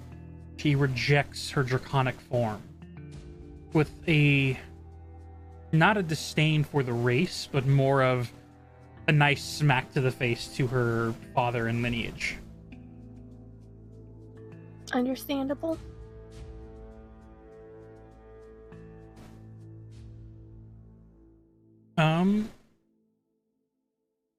After the conversations, the things you learn, the night will come to a close if no other further discussions or specific information is wanted by the group. And the first day will go by.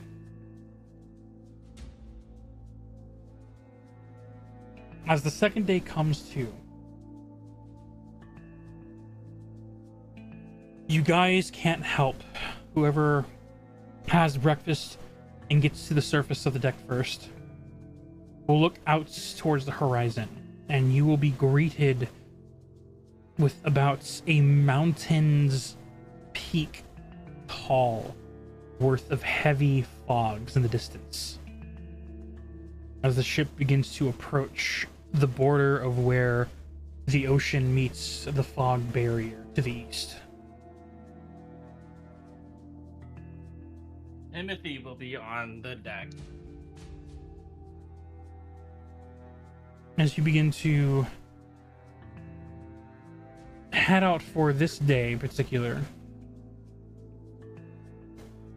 this day the Empress will stretch her legs from the captain's quarters, and will actually go to the deck of the ship to stand next, essentially, to those who steer the ship. And she will just look out to the open seas on everything that is going on, and while doing so, giving the Leonin a chance to find rest. Definitely staying away from that side of the ship.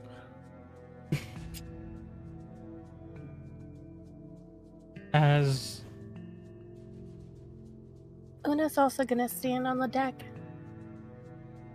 She has concerns about the fog creatures. as Nimbus just deleted my player thing. oh, Oh my god. what was it deleted? Your character? Mhm. Yeah. Oops. Oh no! I went to move it, and he moved and laid down on the delete button and deleted it. He said, Wow. Delphi's busy. Give me Yeah. switches. No, literally, she's posting a bunch of photos of him doing it in chat. Yeah, you should see what he's typing in Discord right now. It's Show us. actively still going. Hold on. I'm just gonna. Oh well, now he stopped as soon as I went to take a video. Send Oh, it. Let he- us see. He's going. He was going again. Hold on. This cat, I swear. He stopped again. Alright, you should be back. For a If you second, I look- thought he deleted your character sheet. I was like, oh no! I know, that's what I was thinking. It's just like, I can't get that back. Ah,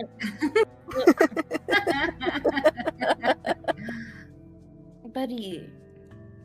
He looks offended. oh, He- we're offended that he won't let you play. Did you put my character back? Yeah. Yeah, I hit it. Okay, she's just staying in the library for now. Mm-hmm. Okay. Okay. Adorable. Um. A little turd nugget too. As you get to that fog bank, you see it is a unnatural like wall of pure thick clouds that's pretty much lay on the surface tension of this ocean water. The skies are almost blacked out as the ship approaches. And you see as the Leviathan pulls up next to the ship, Riptide, it talks to all those that are on deck in a voice that rings out through all floors of this ship, much like how she first introduced herself to Platinum Star City, a clear voice in everyone's head. Beware, we're about an hour out before we reach the fog wall. I will guide us through. My armies and I will keep the monsters at bay. We will let you know when we reach the other side. Hunker down, stay safe.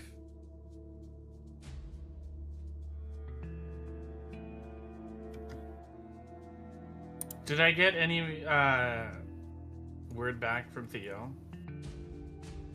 Or is that still no? Like nothing? The only information he would give back that can show signs of acknowledgement and concern is probably just him understanding that Captain Goldpaw is on the ship. He is now under her command. Okay. But you get the idea that he is occupied with things that are going on at the city. Along with, in this second day, nearing mid-afternoon, as you guys are an hour from the walls, Timothy, you get a call on the Sending Stone. Okay.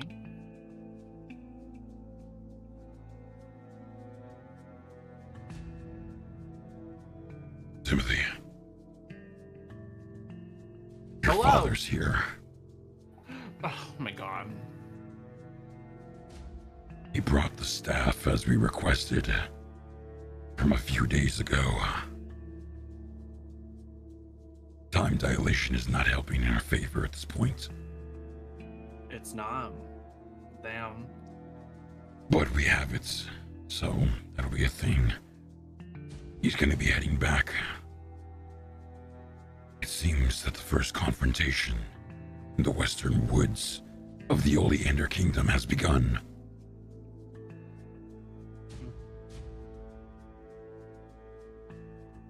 I'll message. Okay. thanks, time dilation, for that slow bullshit. And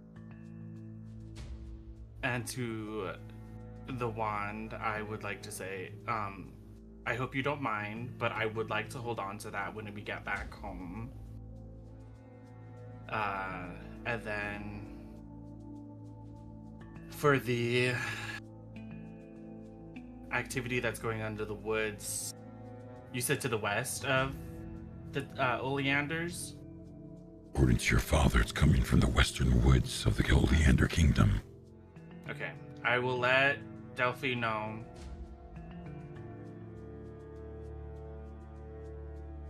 But yes, I would like to hold on to that wand when we get home. I'll hold on to it for you. Okay. Thank you. As time goes on. Oh, okay. Oh, yeah. I'll keep an eye on you know who. Yeah. Yes, at this point, the Empress is on the deck of the ship near where the steering is. I believe that is called the aft. Could be. Sea people, correct me. I think our sea people is muted. Aft is the back. Yep, back of the ship, where the steering is. Yeah. Oh, wait, no, the steering is actually called the helm, right? Well, yeah, up where it is, it's the helm. Haha, I'm learning stuff. No, she's the helm of the ship. It's in the aft of the ship. So either way, you're right. I'm learning. Like, it's still in the aft. It's in the aft. Sorry. We're grown here. You see as the Empress looks on at this massive wall of fog, it looks like it's ready to collide physically into the ship. As a smile grows on her face, any of those on the top of the deck would hear her as she speaks. Now let's check out this new world, Divine. As the ship begins to push through the fog, as it encumbers those up front first, Timothy and Una, it rolls over, encumbers Leah. Those of you below deck, as the fog moves through the ship, almost as if you feel a wave of an arcane wall hit. The air changes. It gets colder. A sense of losing yourself begins to hit you. For those below deck, it's confusing because you are in a room. How can you get lost? For those above, as the fog completely encumbers the ship, if it wasn't where you were standing, you would not be able to tell which way is left and right. The massive silhouette of the Leviathan next to the ship is your only indicator that the Riptide is still next to you. Okay. Una is sitting down immediately. Yes. Timothy is exactly sitting down too. Still in human form. As you two are sitting, you see the silhouette of Riptide. You can no longer see her form truly. You see as she stands tall on top of Leviathan. You see as she raises her trident into the air. And then the massive roar of the Leviathan calls out. if I hit the right flipping button.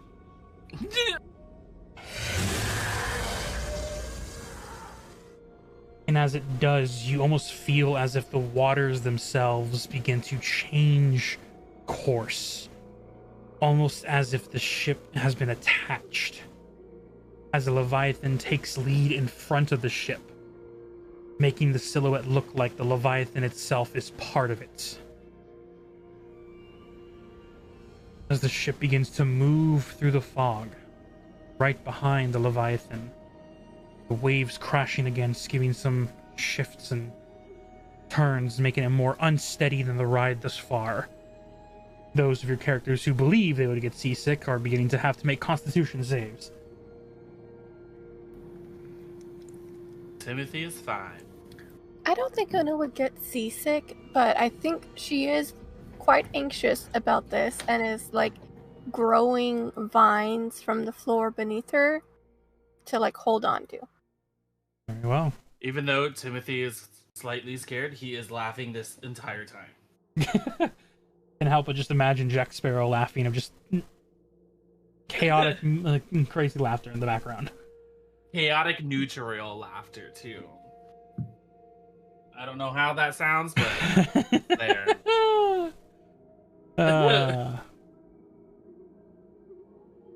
It doesn't take long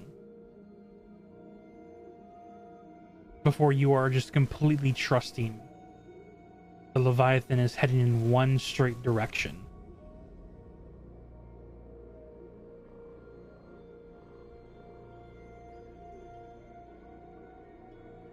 Then you hear a call.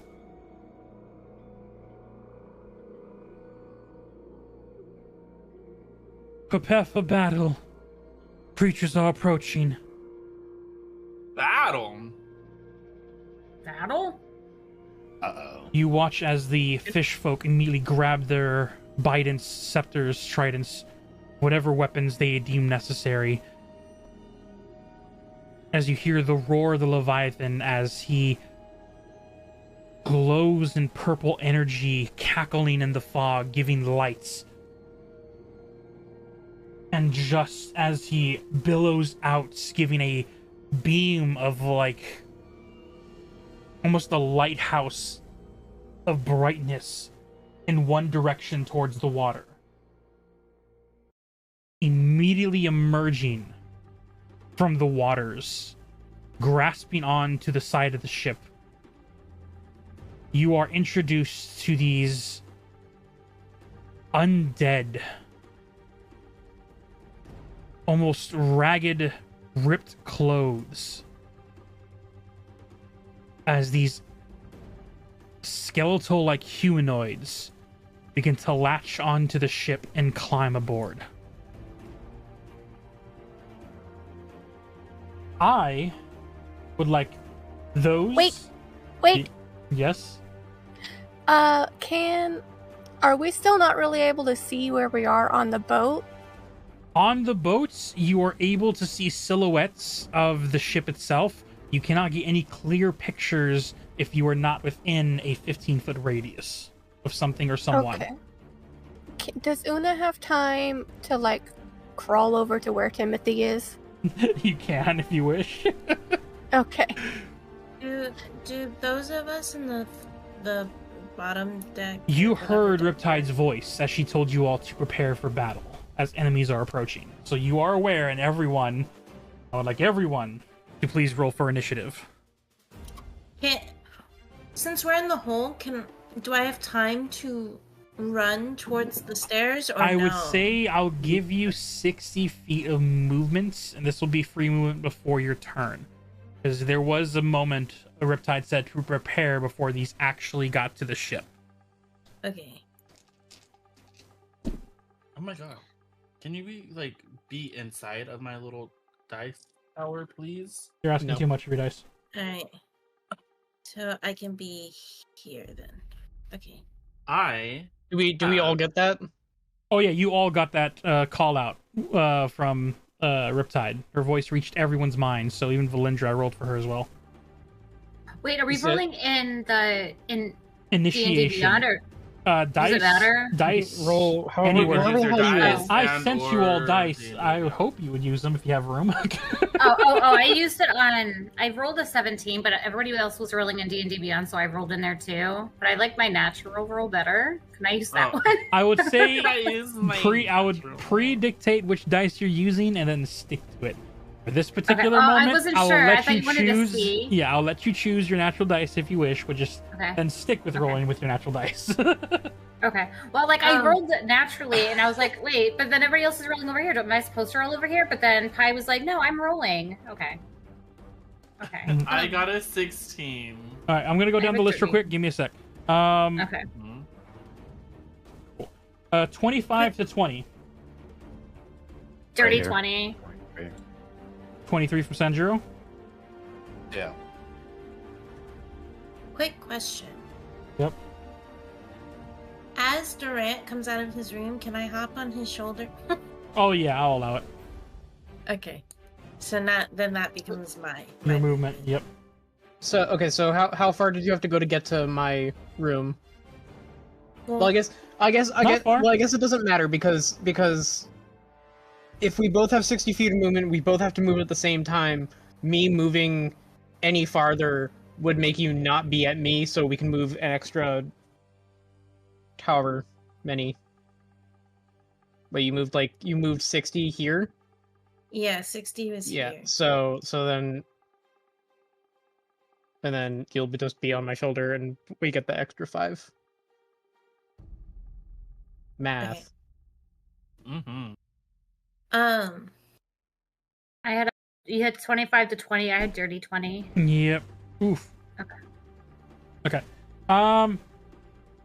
20 to 15. Did I say 16? I think I said 16. I think so. They'll put me down for 16. I think I said 16. I think you did too. Okay, thank you. 15 to 10. I have 12. I have 11.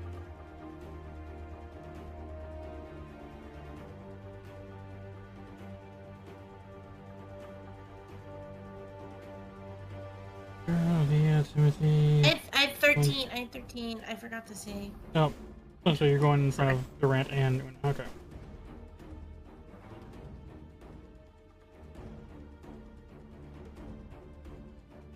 Would anyone like to go sooner? Anyone want to go first?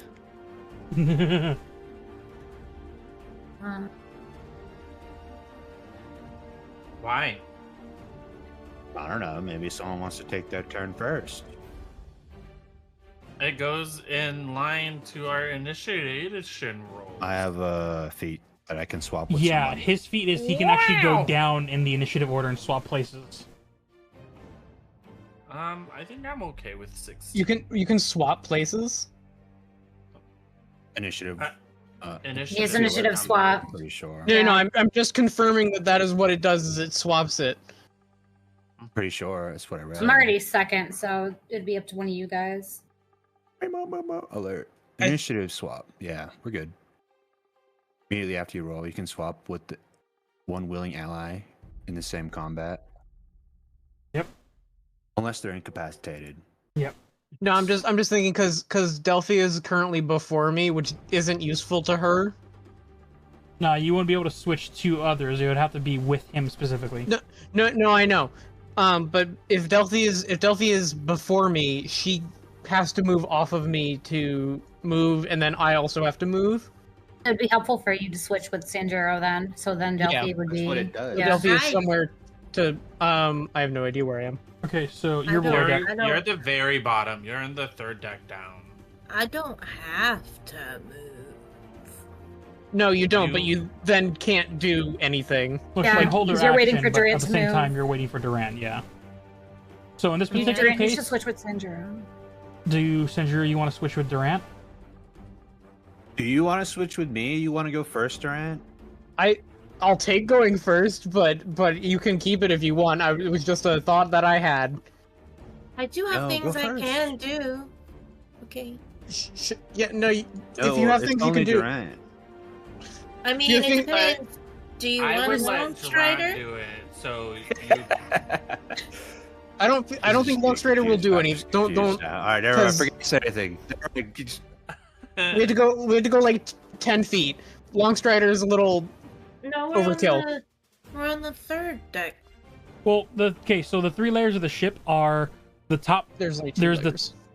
there's only technically 2 layers. The top deck is just the stern and the bow of the ship with the deck of it as well.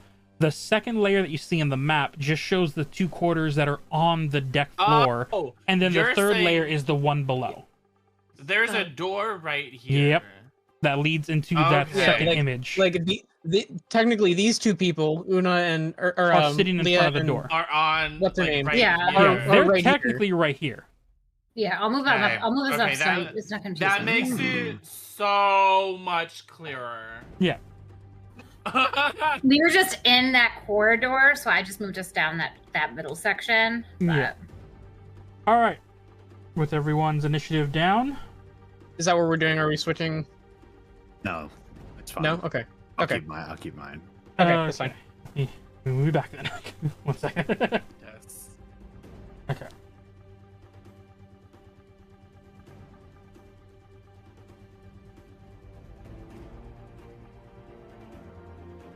Cool. Top of the round with a 27. The Empress will simply look over to the right-hand side.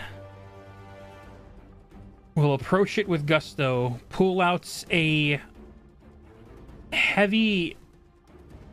It's a short sword, but the way it's redeemed from her sheath has a glint that almost shines off of the fog itself.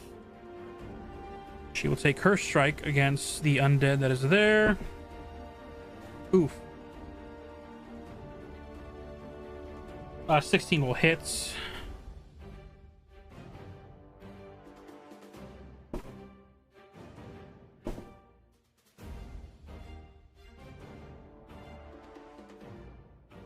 Yeah, 13 points of slashing damage. We'll use her second strike.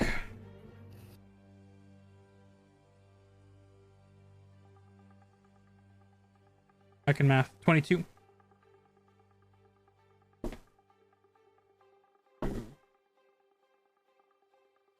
Nine more points of slashing damage. As the skeletal creature will be shattered back into the abyss of the waters. As she walks up to this creature, laughs almost enjoyingly like a child enjoying a new toy. Oh, this is gonna be fun. Up next, Sanjiro, you are up.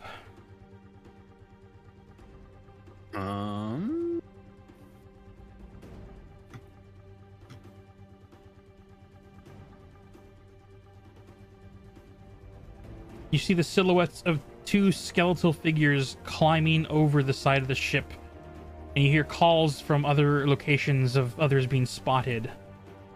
But right now you have like a 15-foot view of being able to see things in this heavy fog. Right.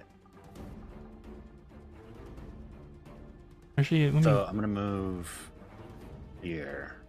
I'm gonna attack the one directly in front of me. Yeah, go ahead and make an attack roll. Do an unarmed strike first. Yep. Oh, and then I'm gonna make that a stunning strike. Oh, while I'm okay. at it. So unarmed. That's a 9. A 9 will miss. Do you add anything to that Oh, roll, or is what that with a- the added? Oh, it's with the added. Ooh. Yeah, as you go and strike at the skeletal figure, you see it like lifts its hands. You see it has a saber in its offhand as it deflects your first blow.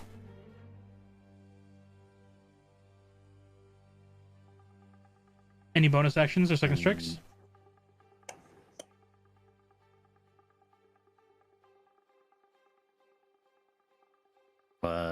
Try.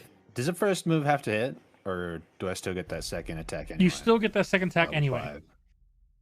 Okay, I'll take a swipe with my sword. Yep. Be 14. 14 will hit. Going for damage with your blade.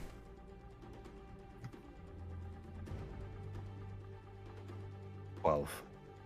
You slash across the And- opening, tearing the clothes, and you hear the chipping of bone coming off the skeletal creature.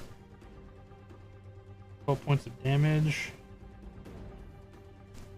I'm gonna make that a. You make that one a stunning strike? No, I'm gonna add another d6 of damage with the death strike. Okay. Does the death strike affect undead? So the death strike, it's just once per turn. When you hit a target with a Ken's weapon, spend 1 focus to Add more increase damage? Yeah, go for it. Yeah. So I got a +1, so that's a 13. the total damage. You're able to just pull the blade out something- on the way out. You slice at its wrist as well. So the total damage that would have been was just 13. 13 damage. That's yep. fine. It's still holding I think together, that'll but definitely gotten be- heavy hit. And I'm gonna hit it with the flurry of blows. So I'm gonna spend another focus point. Go for it. It's a 15. 15 will hit.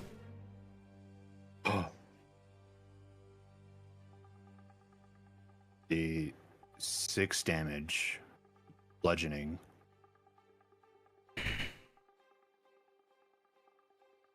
As you smash into this creature, you see most of its bones fall off. It falls to one knee. It is barely, and I'm talking a hit point, barely holding on.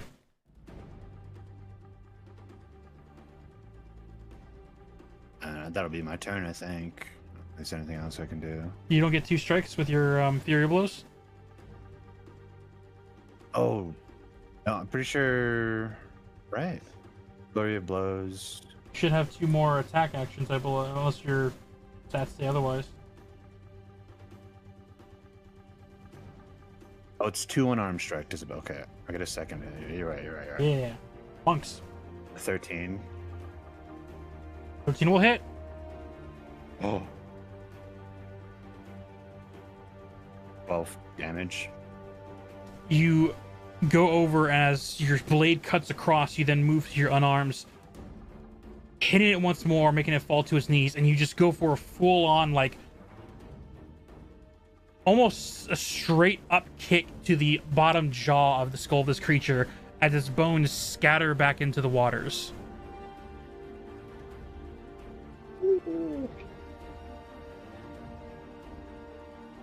Any movement, or any more movement, I should say? Yeah, so let me do this. Here to here was 10, so I have 35. Yeah, I'm fine. And I'm just gonna move over to this guy. Alrighty. I'll end my turn there. End of your turn. Up next, Leah, you're up with Valendra on deck.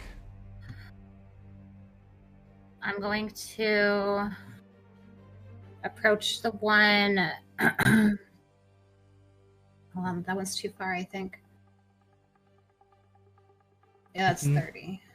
If you This have one? 30 feet of movement, you can get up to him because you hear call-outs of creatures around the ship, so you know they're around. But Wait, this one's one as well, right? Yeah, that one's one as well. Yep. And this one is not attacked or hasn't been attacked yet, correct? has not been attacked yet. And who's this? Is that This? Timothy? Is that Timothy? No, I'm right here, girly. Then who? Oh, that's her. Okay. That's the guy that's driving the ship. 1, 2, 1, All 2. the enemies are the red circles. I'm gonna. I don't know if I can. I can't make that. 30 feet? You have 30 feet of movement. Yeah, I know, but I'm not gonna be able to hit with my sword if I hit there. Would I? Would that be? Yeah. The mast is That'd be what you what? see above. The mast is above. The whole deck has little to no obstacles blocking you besides the cannons. Okay. I'm gonna hit with my rapier of hex. Do you? Oh, Wait. I also have Savage Attacker, so I'm gonna roll twice and take the higher. Yeah. So that's gonna be 1d8, which is this one. It's gonna be a 7 plus 4. So you can. So how the Rapier of Hex truly works, you can bonus action hex something. So you'll cast the hex spell. Right. And upon casting the hex spell, let me go ahead and help you out with this. All the information. Sources. One second.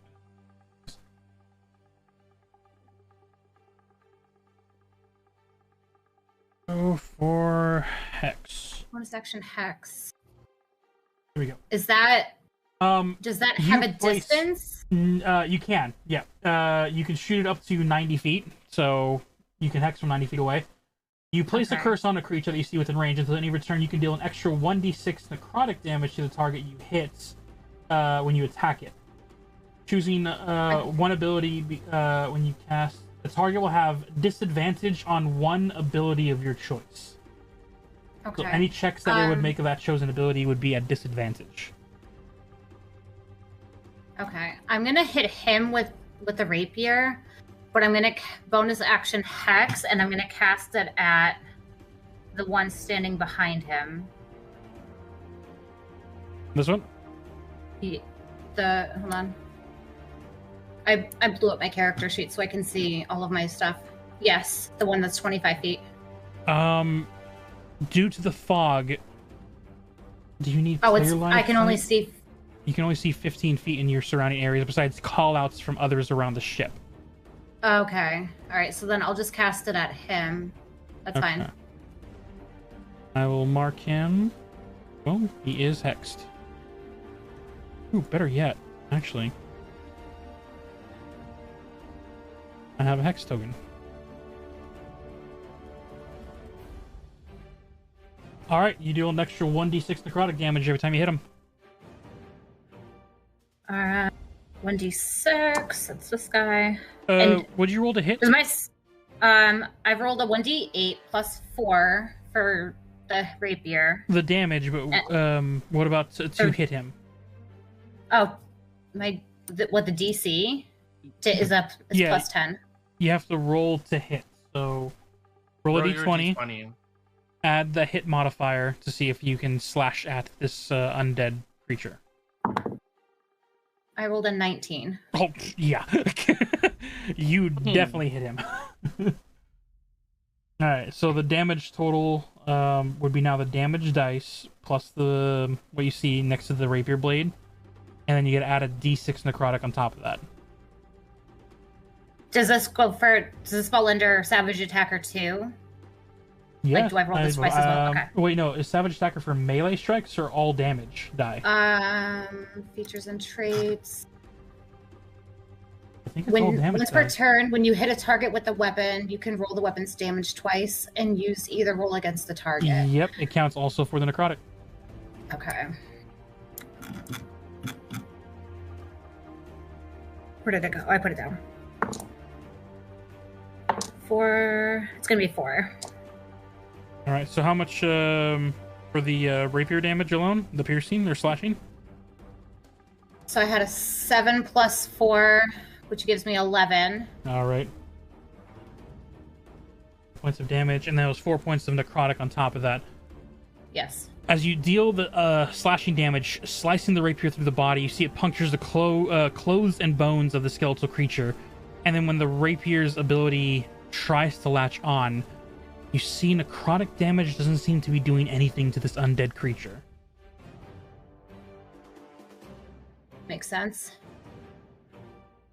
And I already used my bonus action. But he does have disadvantage on an ability check of your choice. So strength, dexterity, constitution, charisma, wisdom, or intelligence. You choose one, and they'll have disadvantage on those ability checks in those categories. Can I bonus action? Can I bonus action shove by any chance? Instead of hexing? Yes. For this case, I'll say I'll allow it, but in the future, when you do hex call out, because you did the hex damage, and that's how you found out that necrotic damage doesn't... No. You can leave that on there. But I was curious because it says in my bonus actions that it once you can take a bonus action on each of your turns to take the dash, disengage, or hide. But I was pretty sure that rogues have a bonus action of push or grapple as well. They, most people do, but you use your bonus action to cast hex on the creature. Yeah, no, I know. That's why I was asking, though, because then I would put it on strength, because if I next time use bonus action shove, then it would go against my strength. Yes. Well, so then I'm going to put it against strength. Your athletics against his acrobatics. So actually for him, I believe would be dexterity. Okay. So all dexterity, acrobatic checks and whatnot will be at a disadvantage.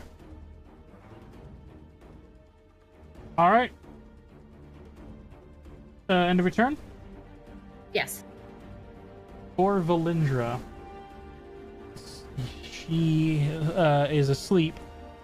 I will give her the full courtesy of her abilities. She will twist a ring that is on her finger. That's the wrong one. I need a line. I need to unplug my mouse because the cord is stopping it from moving. Here we go. Okay.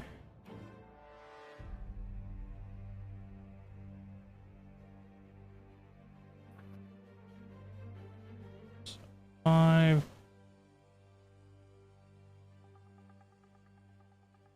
Okay. Delphi, as you hop on Durant's shoulders, where is Durant?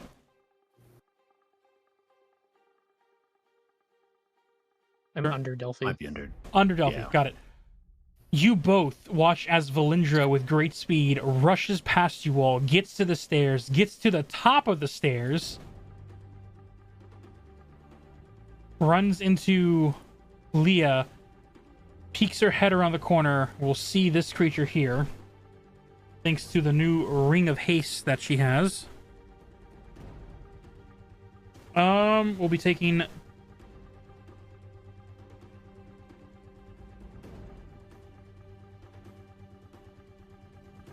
Oh dear heavens. We'll be taking 4 shots. First shot's a natural 1.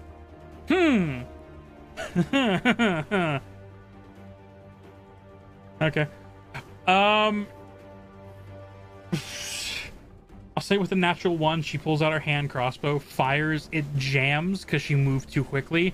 We'll use the rest of that action to unjam it. Use her second action, thanks to the haste. Better! Nat 19.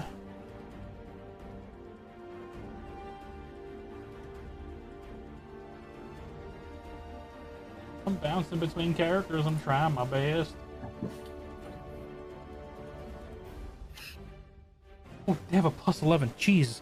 Yeah, a 30 will hit. I'm just gonna go here.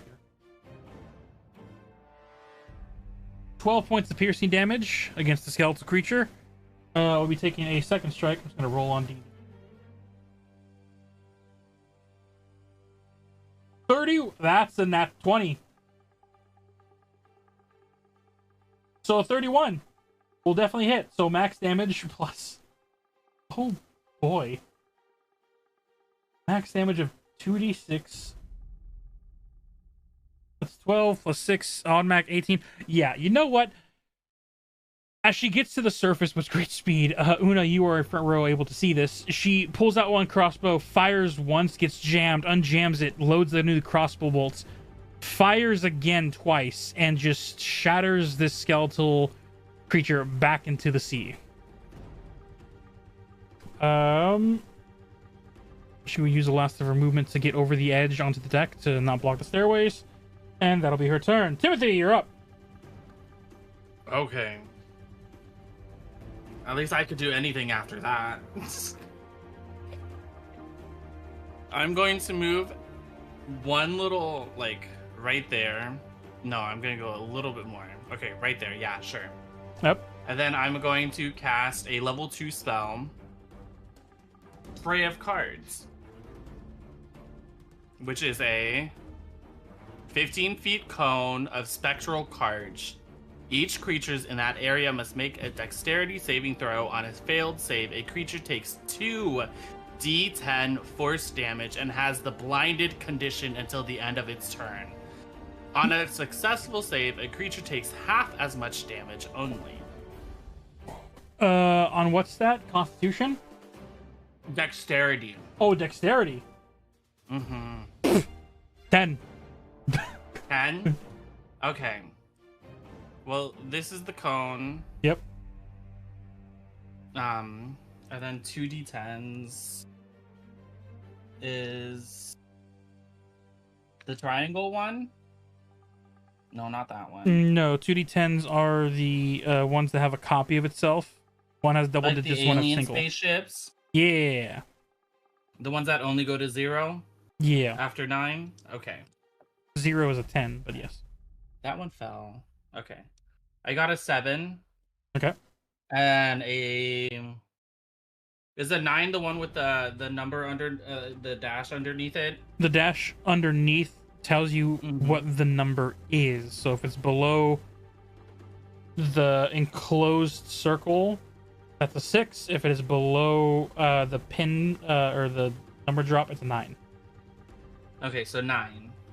Okay. A 7 and a 9. 16 points of damage. Yeah, it fails its dexterity save, so it gets sliced up. You see the clothes tear, the water dripping off. It's torn apart by your cone of magic. And it is blinded. It is indeed... I got the marker. If that makes any difference to an undead Skelly. Yeah. It is blinded. And then that's my turn. That is your turn. Alright, up next are the fish soldiers. We've seen the immediate threat. We'll go forward. We fished over the dice. First strike. Natural 17 will hit. You gotta roll a... oh, is it a constant stay? Dexterity. It is constant. Oh! Yes. What spell is this? Cone of, spray of cards. I said you spray a 15-foot cone of spectral cards. Each creature... Is it? It's a one action. It's instantaneous. So no, yeah, it was that one breath of cards Okay. that go out. So yeah, Okay. it's not. It doesn't linger. It is blinded until end of next turn, though. Yes, for sure. Captain will go Thank up. you. Natural 17 plus 5 for 22 will hit. He will make his trident attack. 8 points of piercing against the creature, and that will end it after your devastating blow of 16 points. Nice.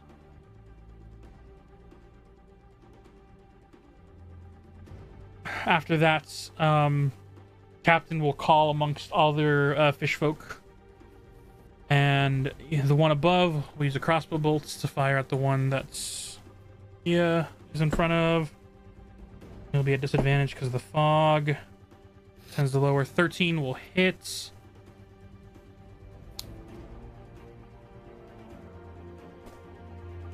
Come on. Would you stop falling on my hand? No. Fair. 4 points of piercing damage. Everything's still up. Second strike at disadvantage. 16 will hit. And 6 points of piercing damage into the skelly. Still standing. Second one will... 10. You know, we'll stay where he's at, because I believe... In a circle. Yeah, I can see the silhouette. Alright, cool. We'll take out a small hand crossbow. We'll shoot at the skelly. That's a natural 9 for plus 3 at 12, which will just hit. 6 points of piercing. Skelly looks hurt. Bonus action is going to fire again. Oh, natural 1 will fail. The crossbow gets jammed. He's gonna spend his next turn on jamming that. And then we have this guy here. That'll hit. This trident. 6 points of damage. Strike. 12 will barely hit. 5 points of damage. Still standing tall. He will continue to steer the ship, but hold his action in case they call out for him. That is the fish folk on the deck of the ship. Up next, Delphi, you're up with Durant on deck.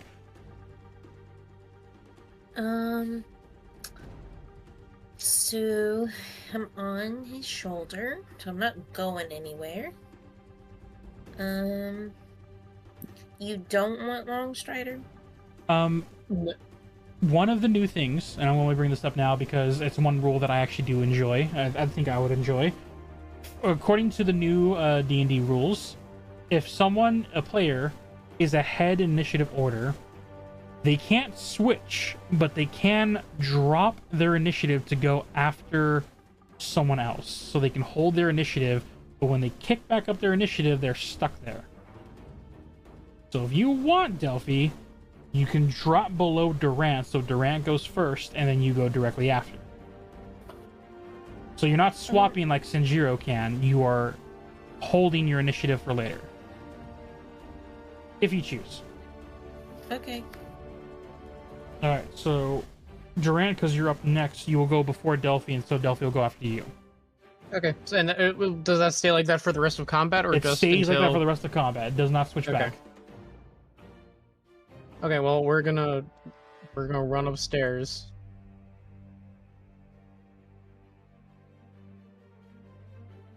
As you get to the surface, you hear the battles, the shots of combat come over.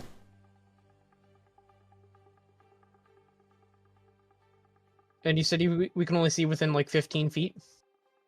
Yeah, you on the surface level of the ship now that you're here, the fog is so thick you see Una, Valerie, and Valindra. When you get to the deck, you see the silhouette of Senjiro, but everything else is shadows and noise of clanking bones and metal.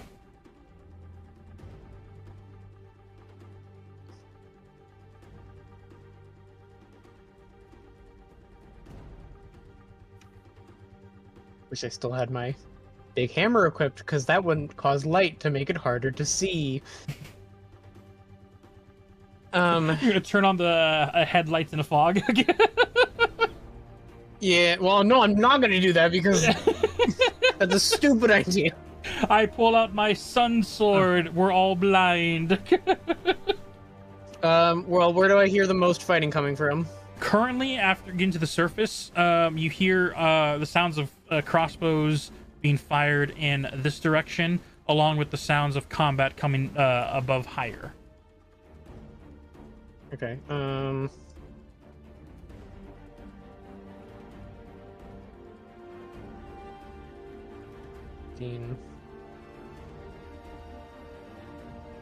And it's the guys in red that are bad guys, right? Yep.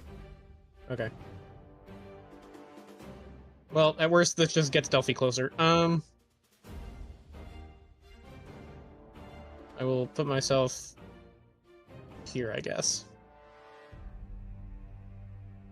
Up. And this guy's already dead, right? Or is he just... no, he's just hexed. No, he's just hexed? Okay. He is extremely hurt. We're...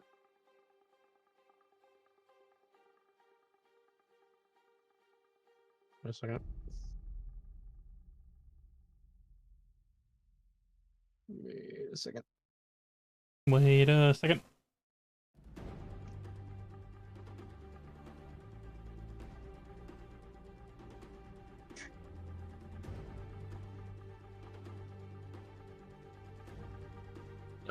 Okay, well, I'm gonna Sacred Flame. Oh. It's DC 15. Dexterity? Yes, Dex. Sorry. Look at Hex real quick, because I don't know.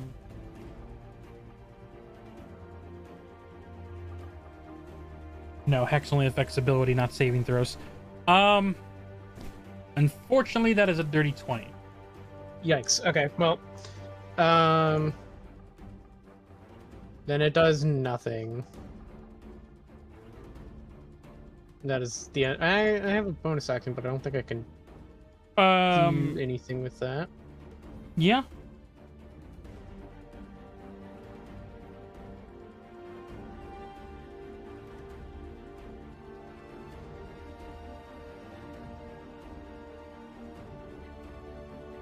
Yeah, your turn, Durant? Yeah, I'm done. Alright, Delphi, you're up with Una on deck. Okay, first thing I'm gonna do for my turn is ask for a 5-minute little break because I have to switch to the other computer because Nate works tomorrow and he needs to. Okay. I'm just gonna hop over there. I have to open everything and then I'll be good. So Okay, alright, that's fair. hear me. Alright, in the meantime, as Delphi takes in what's going on in the ship, we'll just, we'll keep her initiative behind Durant. But for now, we're gonna skip past her. Una, do you do anything in this moment? Yes. So to clarify, I hear, I can hear the fighting around. Yeah, you can This hear the area? fighting coming from the back of the ship, or the aft, yes. If I were to jump right here, would I be able to get past Valindra and Valerie? Or here, if I jump here? As long as you don't end your turn on their movement, according to the combat rules, you can move through allies. Sweet. How much would jumping take from my movement? From where you're at to... Oh, you're gonna, like, long jump? No, I'm just seeing how far... Oh, how close I can get, I guess. I'll say from the top lip you are here. If you jump over, you can get over Valerie and Valindra and land here. That's 15 feet, I believe. Yeah, essentially 15 feet. So I have 15 feet left? Yeah. How blurry would this guy be at 30 feet away? You, from that distance, you probably wouldn't be able to tell who either of these are. Or anyone on the top of the deck of the ship. You just see silhouettes of things fighting. Okay. I'm gonna move my movement here. Does this one look bloody? Bloody? No, but it definitely is holding on by the scruff joints of its bones. It is heavily damaged. Okay, well...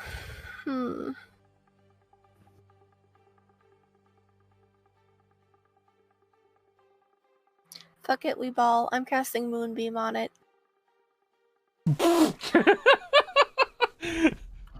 Okay, yeah. Moonbeam is what radius again? 5 feet. 5 feet, directly on. Yeah. Go ahead and create your Moonbeam. Set the fade delay to linger, and it'll be able to stay and hold. What? So go to measure. If you go to shapes, you should be able to click on circle. And then where fade delay is, just hit linger. And then whatever bubble you put, it'll stay. Okay. Someone did that for me, it would appear. That would be me. Okay. But I'm gonna need a measure, so I'm getting rid of it, sorry. Oh, okay, hold on. Let me bring it all back. Yep, and you can set it however you want, move it wherever you need to according to the rules of the spell, but for the meantime, I believe it's a Constitution save? Hold on. Yes, he has to beat a 14. Cocked! As much as I would love to take that nat 20, it's cocked. Alright, Constitution... 12. Fails. So it's gonna take 2d10 radiant damage, I believe. 2d10 radiant. Go ahead and roll for damage. Yeah, 2d10. That would be 17.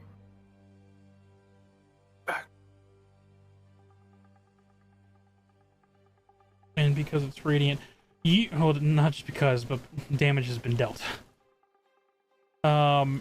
Absolutely turned to dust and is immediately carried on to the winds of the fog. Okay. End of your turn. Yep. Up next is the undead. Delphi's back. Oh, she's back. Whoa! Oh wait. No, it's fine. Just keep going. Oh no, take your. Oh, actually, No, let me it's do this. important. Let me do this because that way your turn will be. You'll still take your turn and you'll keep your initiative after Durant, but this is important. Uh-oh. On the undead's turn, you hear the crashing of solid objects moving against the ship.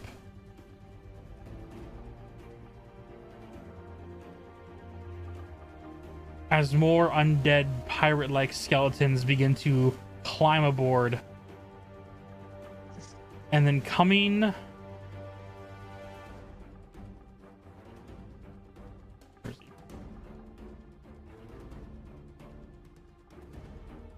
climbing from the back of the ship away from the Leviathan. One adorning green, faded, like more specter captain clothing, white misted hair. You can't see from the distance, but the Empress and the one steering the ship could. But more undead breach the ship. This one that's here will take its strike at the fishfolk in front of him. 15 will hit.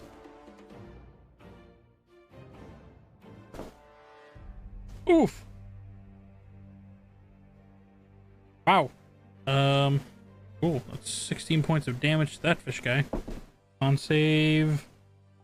Yeah, he'll save with a 16 plus 4. Fishfolk will not be diseased, but took a good heavy blow from this pirate skeleton. That's the end of Undead's turn. Delphi, you're up to finish your turn as you see these other skellies begin to board the ship.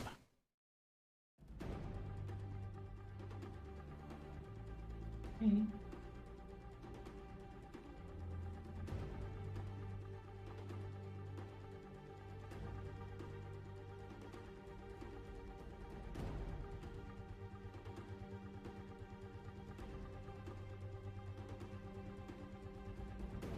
Um,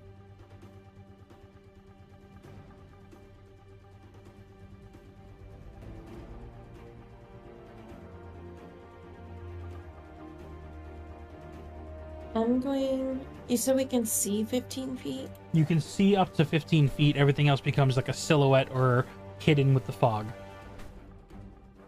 Okay. I'm going to lightning lure. The one that's This right here? guy. Yeah. Yeah. Uh, No, lightning lure him. Strength save, I believe.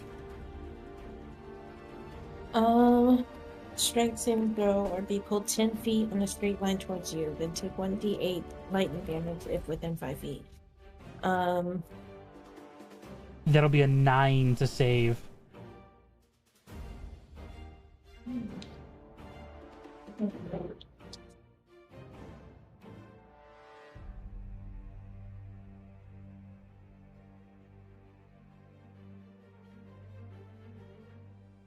I got a natural 20. Do you roll to see if you hit with lightning lore, or does it just drag them? Oh. I think it just drags them if they fail. And if they're within a certain feet of you, they just take damage, right? Oh, then, yeah. I thought. Okay.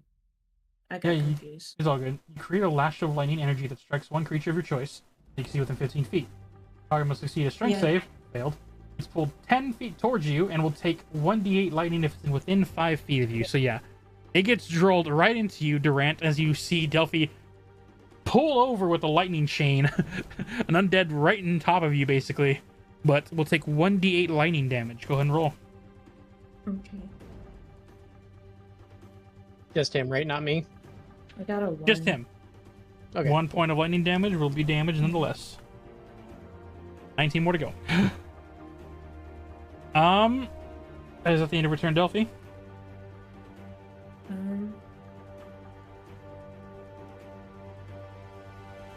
I think so. Because I don't think I have any bonus actions. I have a reaction.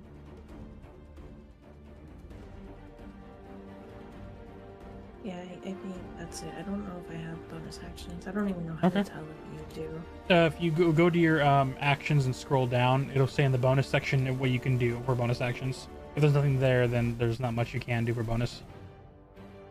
No. It just says 2 weapon fighting. Yeah, that's only if you have 2 hand weapons. Alright, so at the end of your turn, going back in initiative order, Valerie, who rolled in that 1, looks at all the chaos that is happening around.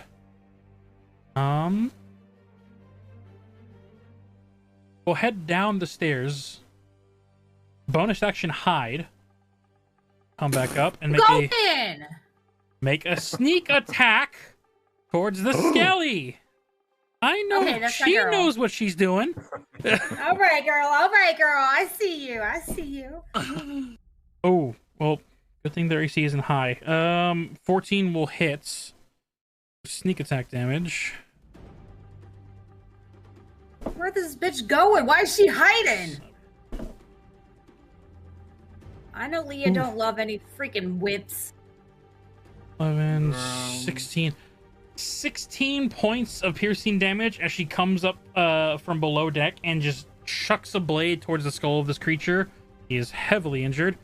Has 1 more attack action, but no more sneak attack. Which one did she throw it at? 1 in front of Valindra. Okay. That will hit, so she chucks another dagger. It'll be another 6 points of damage. Killing it.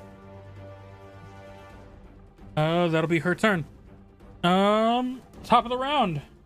The Empress is up. Yeah, you go, Valerie. Hi, Tangy.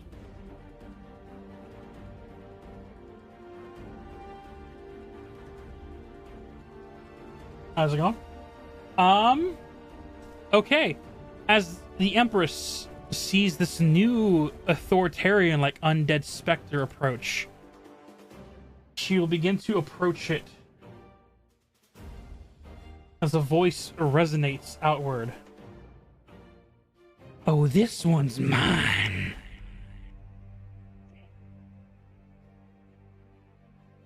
She is going to use a bonus action. Her short sword will begin to glow with radiant energy, and she will make an attack. That's a nat 1. That's sure. Goes over, strikes towards the specter creature as it dodges, and she strikes the ship, missing. A bolt of radiant energy fires off the back of the ship. How fun. Girl. At least nobody saw. Technically, only 2 people saw. So, and then everyone saw just a beam of light. I don't hear anything from any of you. Sure. Sanjiro, you're up with Leah on deck. You guys saw nothing. What was that over there? Don't you bloody worry about it. Mind your own undead.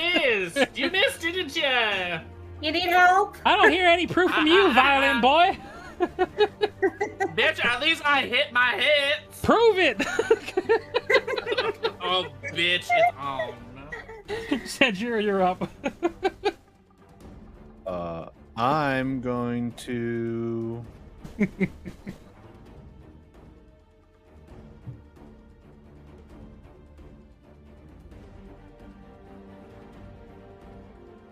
I'm gonna use my bonus action on Kensei shot. So I'm just gonna deal an extra D4 of damage with the bow. And I'm gonna take a shot. I'm gonna take a shot at Is it the one on top of the stairs or the one that's in front of Durand? Top of the stairs? No, the one on the stairs. Alright, take a shot. 18. I think 18 will definitely hit. Hey, yippee! A 9 plus the D4. 13. 13 points of damage. As you fire the bow upwards to the stairs, you see it arches up, chips off a good quarter of the skeleton's skull as he is staggering, still up but heavily hurt. And I'll take a second shot. Yep, fire. Well, 12 will just hit. 12 is their AC. 10. And then, yeah, just 10. 10 points of damage? I guess 11. Right. 11 with the +1, but it's dead anyway, right? Yeah, that's what you need. You fire once again, and you hit it like where the spinal cord and the skull connects, and you just decapitate it with the bow as you see it crumple into bones and back into the waters. And I'll move here. Navigating through the On my fog turn. with your monk skill, you hop over some cannons, move through it, dodge the wires, and you see the silhouette of another undead as you get in its face. End of your turn. Up next is Leah with Valindra on deck. Seeing that flash through the fog, Leah is going to head up the stairs. All right. As a bonus action, because you've casted Hex, you can move your Hex to a new target, but you know necrotic damage doesn't work, so I'll leave that up to you, because you can still give them disadvantage with the Hex, but you don't get that extra necrotic damage. Leah's going to move, and then from here to here. Leah's going to move up here next to the captain, so she can see. You now see the silhouette of this specter-like ghost captain that's the Empress is fighting. Three. You see the water genasi steering the ship is solely focused on steering the ship behind the Leviathan. Leah is going to take out her psychic bow. Okay. And with a range of 80, she can hit freaking anything from here. Oh, well, so yep. Roll. I'm going hit. I'm You firing at the specter? excited. I'm or excited. I practiced how to use this thing. I'm excited. Are you firing toward the specter or towards the undead that's injured? I mean, with range of 80, I can hit a lot of shit from here. Yeah. I mean, I'm going to show the Empress how it's done.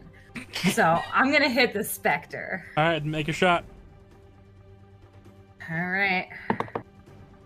Nat 20, baby. Okay. With a 1d6 plus 4 in damage. So it's max damage automatically with the nat 20. Power to you. So 1d6 plus 4. shit. So it's an automatic 10 points of damage. And it's psychic damage. Go ahead and roll damage on top of that. That's the 6. Monopoly dice is how I call it. It's either a 5 or a 6. So I'm going to take the 6. Yeah. So 20 damage. It's automatic 10 No, plus automatic...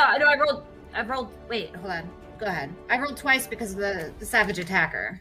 Yeah, and you took the higher, which is a 6 out of a d6, correct? Yeah. Oh, yeah, So yeah, it's yeah. absolute max damage you could do on a nat 20. So that's 20 points of psychic damage, something this creature is not resistant to.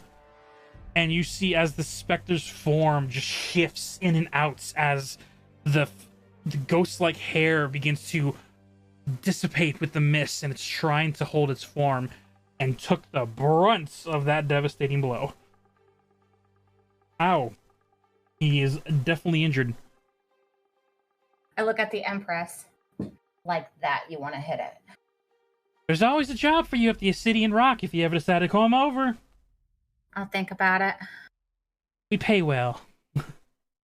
I heard. End of your turn? Bonus. Yeah, I can't bonus action. Alright. I mean, I can, but I don't want to. Fair enough. Up next is Valindra, seen as the specters there. You guys have that one. Sanjiro has that one.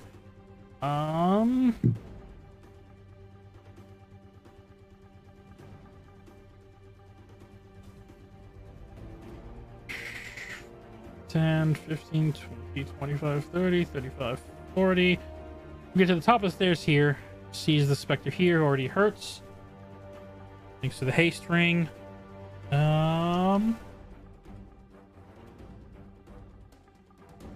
First shot. Bam. Dear heavens, D&D Beyond is treating her character nice. 19 plus 11, 30 to hit. 10 points of piercing damage. Dunzo.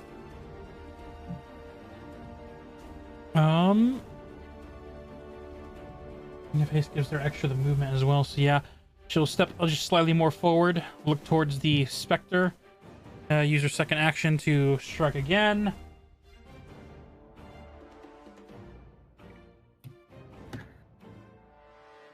Jeez Louise. 17 plus 11, 28 to hit.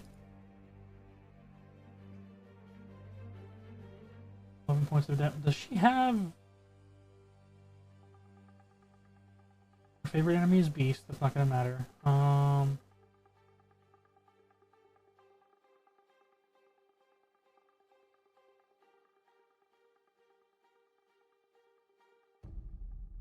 Trying to see if this character she has the Colossal Slayer. I don't think it does. No, she has Elven Accuracy. Okay, yeah, so it's just 11 points of damage. As she fires her bolts, Leah and the Empress, you're the first to see as the bolt goes across. It'll fly through the Spectre, not dealing as much damage as Valindra would like. Still taking damage, just not as much.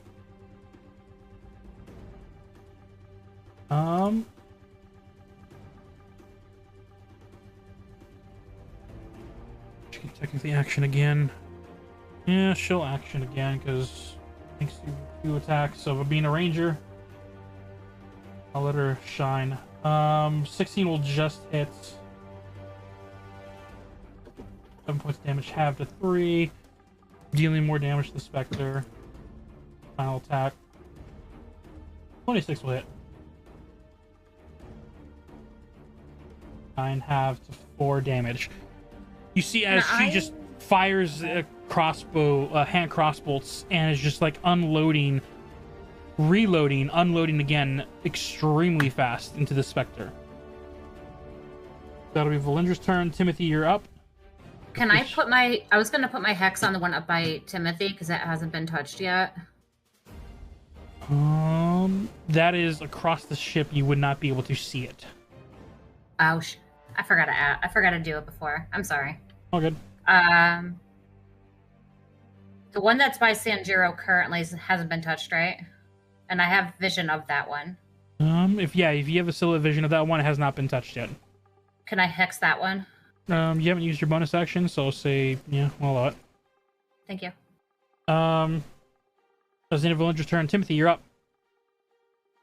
All right. Okay.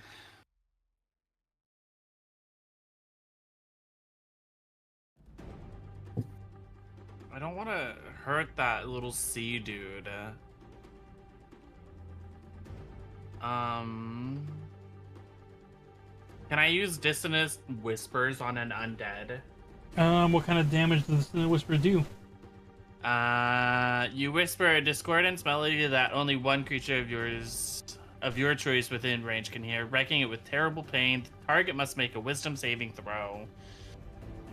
On a failed save, it takes psychic damage. You can certainly try. Okay. I'm going to use it. And then for the save, it's going to be a wisdom of 14.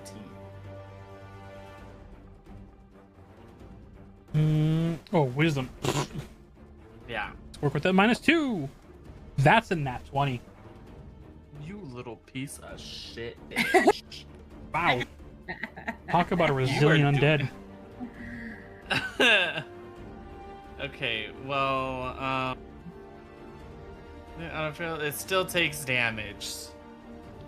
3d6 instead of the 5 because this one's a L3. Yeah, 3rd level. Yep. Go ahead. I have a 4, 5, and a 2. 11 halved will take 5 points of psychic damage. All right. Any movement and bonus actions?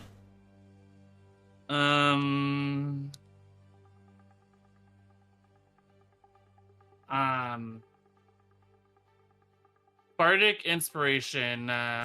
Do I have to see them? No, they can just hear me. Yeah. And then I'll give Valerie some bardic inspiration. All right, I'll give her a nice little blue token. Any movement, or you stay where you're at? Can I at least ready an action?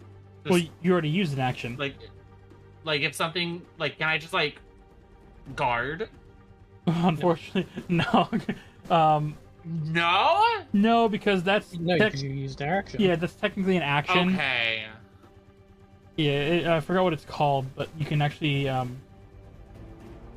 patient defense. Geez. It's some action you can take to heighten your DC or give disadvantage on your opponent's attack rolls. I forgot what it's called. Sure. You stay where you're at. Yeah. All right. End of your turn. Fish soldiers. This one right next to him will take his strike. 12 plus 4, 16 will hit. Trident strike. I can't see that number. Or 8 points of damage. Second strike. 22 to hit. 6 points of damage. Extremely hurt. Still up. Jeez.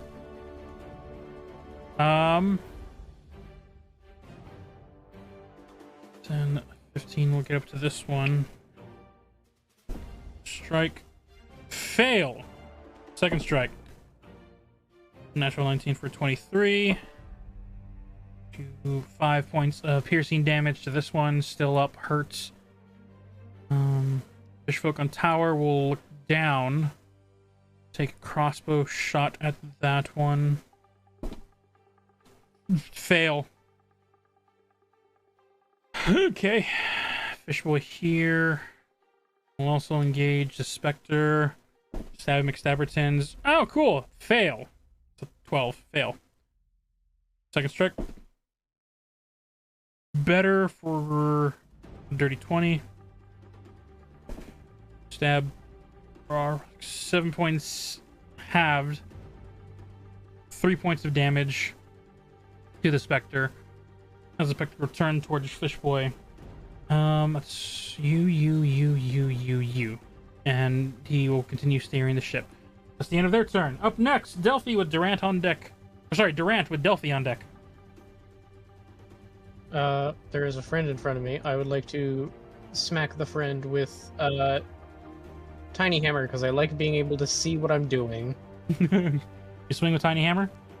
Yes. Alright, swing with tiny hammer. 25. That'll hit. As I'm hitting, I'm gonna do Divine Spite, which adds 2d8 plus another d8 because it's undead, I assume. A little overkill there, don't you think, Durant? No. That was one spell slot. Okay, we're gonna do that one. So 7 from the regular hammer. 1d8, 4, 2d8, 7, 15. So it's 7 plus 8. No, 15 plus 7, 22 damage. Delphi, you're on his shoulders, Una behind him as you watch as Durant pulls out a small hammer, smacks against the chest of this skeletal creature as its bones just light up like a small almost detonative like skin. You think it's going to explode on you before it just blows into dust along with the fog around you and just carried off by the winds, disintegrated. Cool. Any movement, Grant? Well, yeah, I'm gonna move, and I have an extra attack, so I'm gonna do it. I'm gonna. Can I get up to here or You like can. next Yes, to him? it is a two-way Okay. staircase. Watch out! I'm gonna go up and smack the. At least I assume I have enough movement to go there. 5, 10, 15, 20, 25. Yeah, you do. I will then smack with the tiny hammer once again. Smack with tiny god hammer. Yeah, it's not hitting 10. A 10 does not hit. As you get to the top and swing your hammer, it's like haphazardly throws its saber against your hammer, blocking the weapon. I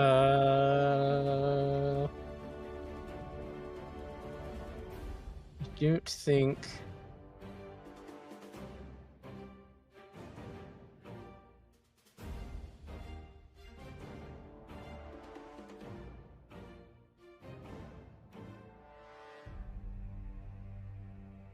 No, okay, yeah, that's it.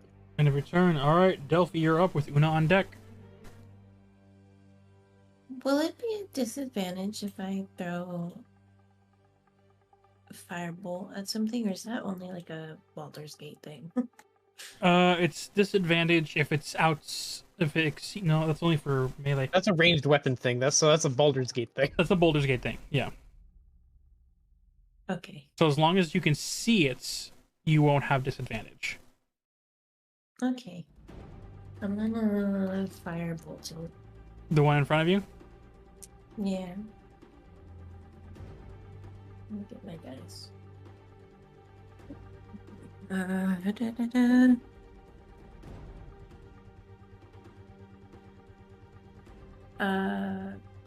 9. A 9 will not Right, hit. You should ask. It should be your spell modifier. So it'll say next to the firebolt what plus you get to the attack. +5. So 9 plus 5. 14. That'll hit. Yeah, that'll hit. I couldn't remember if that was. It's been a minute to cast spells. So Yee. I couldn't. Yeah. So then, it says 2d10. Yeah. I roll 2d10. Yep. Roll 2d10. The UFO looking dice, as Pi put it. Yeah. At Defiant, that's it says it's the one with the ones. Right? It should be the one with the 0 on it. Okay. 5 and 5, so 10. 10 points of fire damage as you bolt it, and you see like the wet like seaweed going through the skeletal structure immediately just dries up. The clothes are burned as the bones are charred.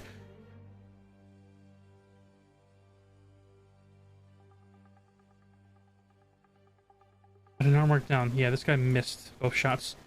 Yeah, so only 10 points of damage it took, so it's still up. Is that the end of your turn? Yeah. Alright, Una, you're up. Okay. I'm gonna move.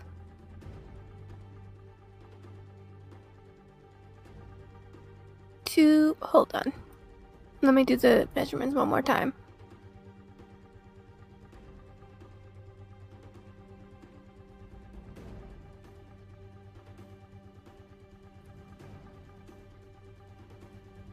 Am I correct in that's 30? That is correct, but Valindra's there. No, Valindra's right here. No, not on my screen. On my screen she is. Try refreshing your page. Yeah, mine's right. Valindra's right there for me. Yeah. Yep. I would try refreshing the page. Okay, well, now I'm under her and I can't move me. Oh. Okay.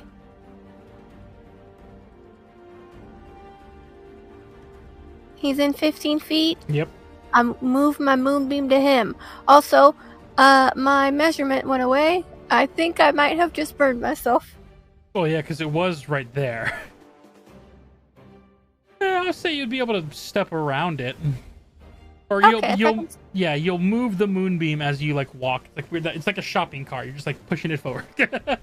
Okay, I move it to this guy. Let me redraw it.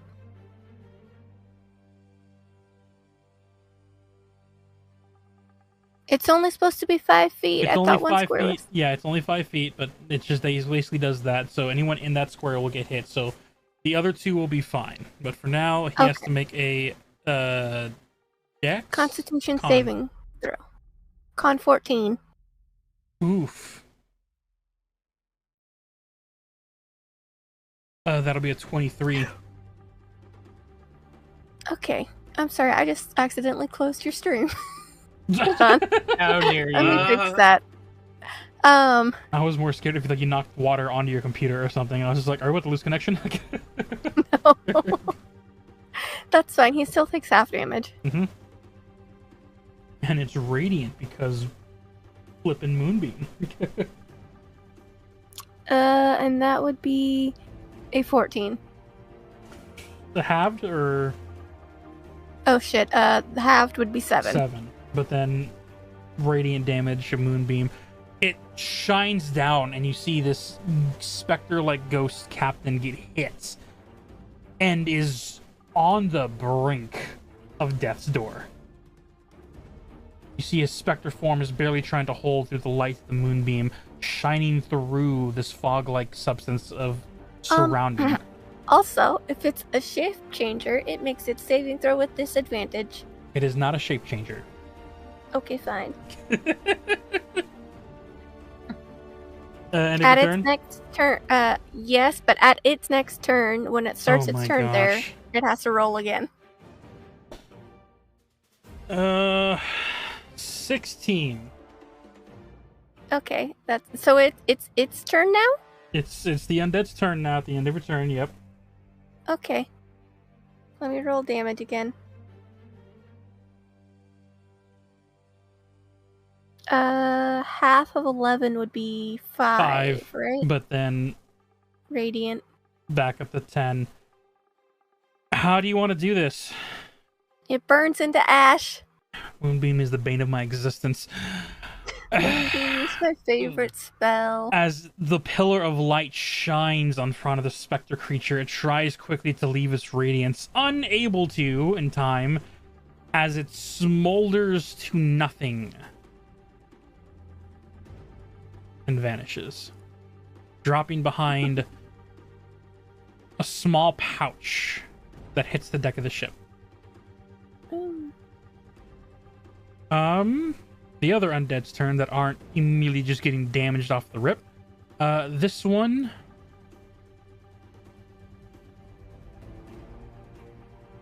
will go after Delphi, who hit it with a firebolt. Cool. Does a 9 hit? How do... Your AC, I'm saying that slightly sarcastic because I think you have an AC of 13? 11. 11? Oh, that was actually close. But no, it does not hit. Second strike towards you. Same number, 9. That will not hit. Cool. He flails angrily. This one is going to sidestep, staying in the range of the other fish folk, but will take a swipe at you, Timothy. A lot better. 18 to hit. Oh my god. I need a Constitution save from you, please. Constitution. Oh my god. I got a 14. That'll save. You will take 6 points. 4 points of piercing damage as it bites into your arm. 2 points of necrotic damage. Is that 8. It's 6 8 points in of total? damage. 6 in total. 6? Yes. 6? 6 total. damage in total. And Oh. you feel that necrotic bites try and get into your veins and blood, but you are able to use your Fey Constitution to wipe clean of whatever disease tries to take a hold. God. That was just 2 attacks. That was just 2 attacks. That one disintegrated. You're up next. Valerie. Being on the lower part of the ship, she just moves over here. We'll use her bonus action to hide. Head up the stairs. As an action, we'll then throw 2 daggers at Skelly Boy. First dagger is a 19 to hit.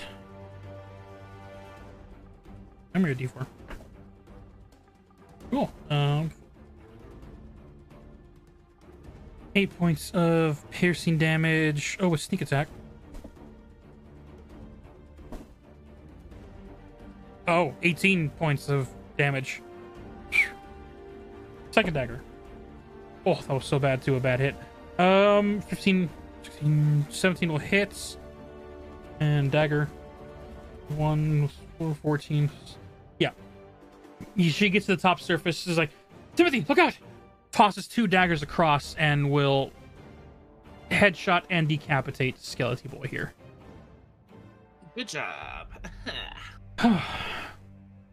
We'll use the rest of her movements. So it's 5, 10, 15, 20, 25, 30 to get back over here. And a return top of the round, which is the Empress, will look over to you, Una. And simply gives you a grin with just a slight licking of lips. Ew. We'll then turn over and move back over here.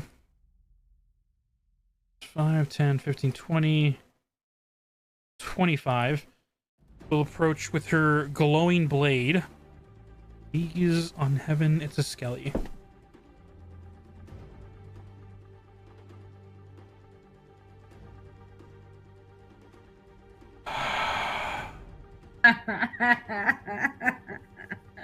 Girl, it is not your night. An 11 will not hit. As you see, she approaches, swings. Well, technically, she does have advantage because you are all surrounding her. And are you allies of hers? I mean, theoretically, we're not fighting. Yes. She'll have advantage. A lot better. With a natural 19, she will crit due to her ability. And you see as the sword, she gently lifts the blade, not even truly stabbing at the creature, but playfully pokes against its chest as you see just a beam of radiant lights disintegrates the creature. And as that last creature gets eviscerated, you see the purple lightning arc from the front of the ship again. As you watch as the Leviathan roars out once more, firing one more blast into the ocean. The waters explode upward, raining toward the front of the deck of the ship before calm.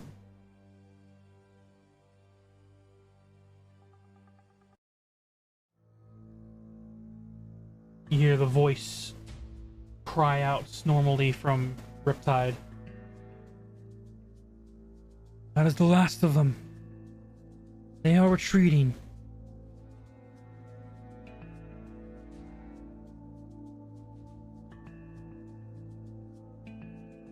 You see the Empress is wiping off some of the excess dust that got on her armor.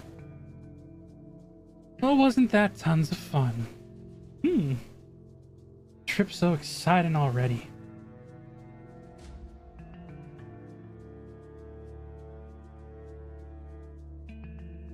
Looks over to Durant, Delphi sitting on his shoulders. Princess. And Delphi, like, very, like, flatly goes, Princess. Smile goes over her face. Heads down the I'm gonna stairs. say Durant. I was feeling left out. She heads down the stairs past the group of you and then begins to head back into the captain's quarters.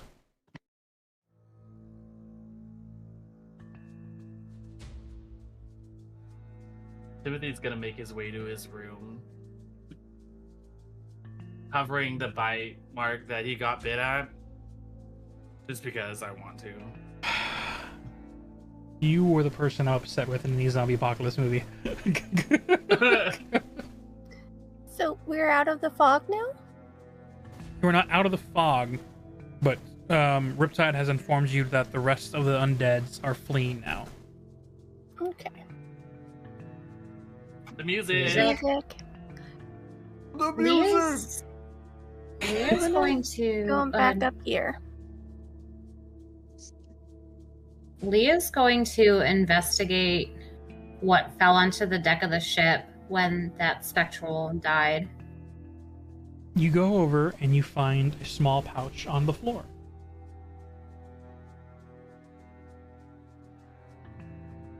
I pick it up You and feel the sound of metal, small components clicking together. I kind of want to open it. Okay. I open it and I like cautiously kind of like look inside to see what's in the pouch. As you look inside, you find 3 gold, a couple of transparent white smoky gray gems.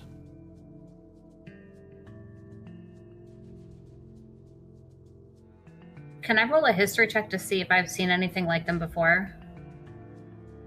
I'll make a history check. Oh, hold on, that's in the way.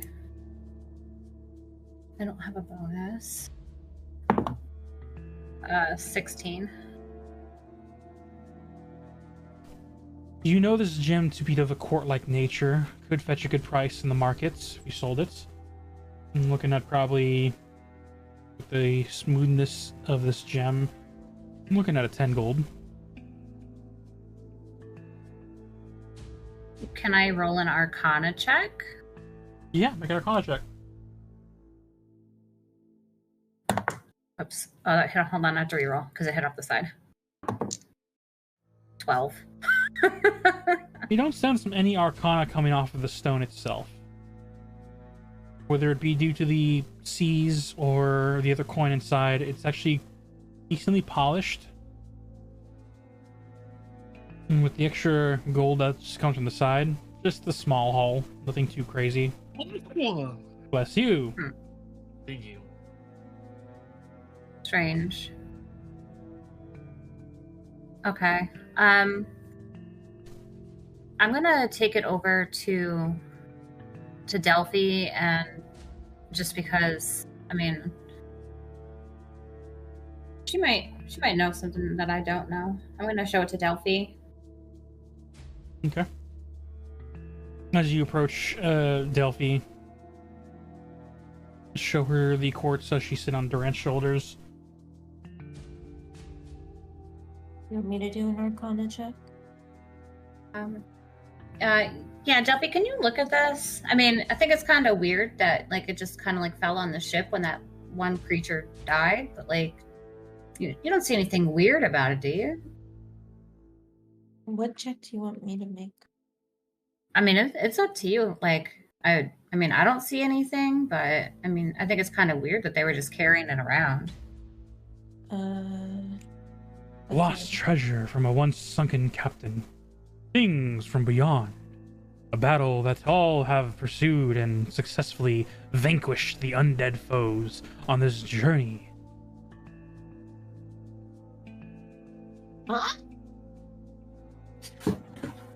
Who's saying that? Is that the book? Yeah. That was the book. I didn't think I brought him up, but okay. Would you not just carry him in like a satchel? I have my backpack of holding, so probably not. So, everyone who has touched the book heard him say that, right? Yeah, pretty much. Okay. Do you want me, like, Tog, what check would I do? Would I do Arcana? It would be an or Arcana check to see if there's any magical essence coming from the stone. I come back upstairs with a bandage on wherever I got bit at. Things that are as ritual don't take a spell slot, right? No, it just takes time. No spell slot, just time. Okay. I'm just gonna detect magic on it. All right. Wait, As you, I just Take dump out the contents onto the ship, not trying not to touch anything. I just dump them on the deck. as the gold clatters to the floor and the stone. well, hold on. I'm gonna do identify. Okay, Risha will cast Identify, so it'll be 10 minutes for you to do that without expending a spell slot. As this 11 happens, minutes. yeah. As Delphi And begins Drew walks to away. work on that, Sidra just sees the coin and gem hit the floor and just walks away. I'm curious. Leave me alone, Sanjuro. I'll get off Duran's shoulder and sit on like a barrel or something and do it so that way he can. Okay. Wait, did I say Durant? I said Durant. You said right? Durant. You said Durant. Yeah. Okay, I wasn't sure. My brain got. I thought maybe I said Sanjuro for a second. I was like, that's not right. But yeah, I got off Durant's shoulder and sat on a barrel and like that was nearby. Wow. Say, out of curiosity, what are the thoughts of handing the book to someone else for a chance? Delby is like, I mean, you've been passed around already so much. Hold up her hands. Not it. Fair. What did you do to her? I showed her her past, but also revealed the location of her sworn enemy. And she Delphi raised an eyebrow while looking at Leah. I don't want to talk about it. She doesn't. Okay. Delphi's like, well, I don't really care. What about that mysterious warrior in the distant bow? One who hides secrets. Sandra? Yeah. Or even okay. the druid. One who created poison to destroy, but now uses it to heal. That'd be a good story. Who's closest right now? From where we're on the ship, Sanjuro would be closer. Alright. Delphi's like, Sanjuro. I look over.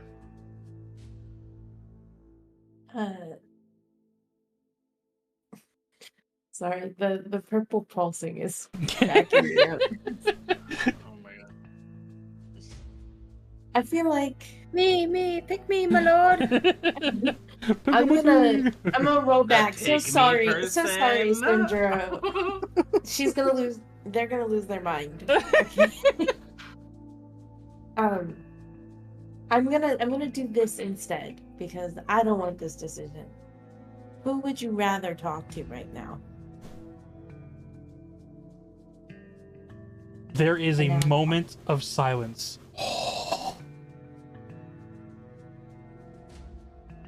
Just go easy on them, please. You hear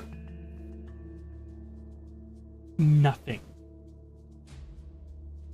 before the most dry response comes back as, you wouldn't give me to who I want to read. So for now, Una would be it. Okay. I'll ask questions later. Una. Timothy's poking at all the bibs and bobs that's on the floor. Come here for a second. Leah just puts her head down and just starts shaking it. On my way.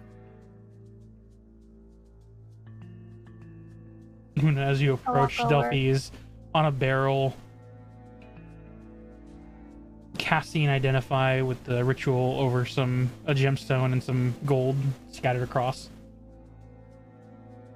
Wait, how'd she cast it if she was able to talk? She's ritual casting, which means it's just taking time, but she's gathering necessary forces. I can multitask. I'm good at my job. Uh-huh. No, but when Una gets over, Delphi's going to look at Una and be like, "Hey, so weird kind of thing. This book is weird, you know. Is it not the book you were dancing with that one night? Yeah, it's hard to explain. You'll understand. You should go read it alone in your room, alone. Maybe take a friend. Up to you." I suggest the We're friend. not doing I drugs. suggest the We're friend. not doing drugs. What is going on? Take this to your room, lock the doors, make sure you have a friend with you. They can guide you through the experience. Just know I don't condone this. What the fuck kind of book are you giving me? The best kind. Adventure. Drama. Heartbreak. Drama. The drama. It was one time. If you read me again, it's highly unlikely it'll happen again. Passion. Haven't gotten to that chapter yet. Just please take I it should before have I got that lose hot my passion. sanity. I am trying to concentrate, you guys. Okay. Una will take the book very suspiciously and go down to her and Delphi's room. Alright. As Una takes the book and is questioning why they're... This feels like a punishment. Well, you wanted is. it, Yeah. so... As Una is Umbra wanted skeptical, it. Umbra is Girl. having a great time. Yes.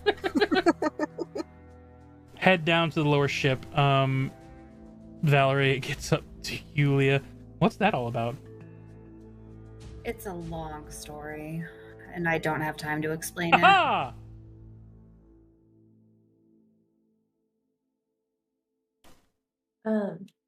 It's honestly not even worth your time, Valerie. It's not.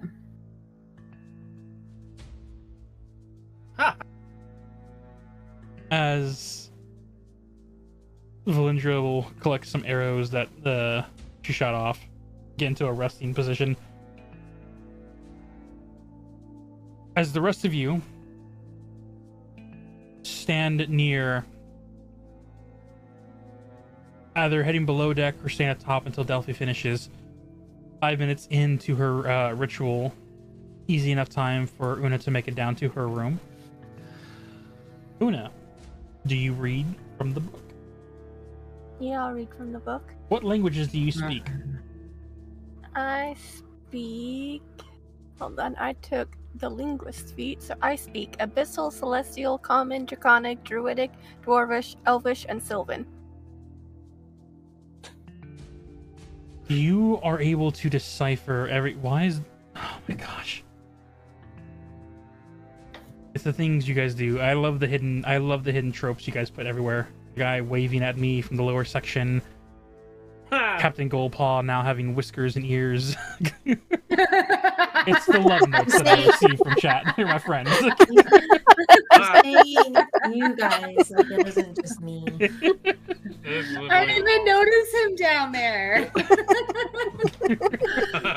90% of the time it's sass, so... I don't have the talent to do it. I appreciate the notes. Oh my God. With as many languages as you read, you are able to decipher the Book of Many Stories in multiple language, constantly switching, and only for brief moments do you see languages you don't understand until you're able to see languages you do. Constantly shifting and turning. Do you open the book? Yeah. And I'm gonna say again, what the fuck kind of book is this? You open the book and the pages immediately begin to sporadically spray open. Go ahead and roll me a d12. Okay. Oh God.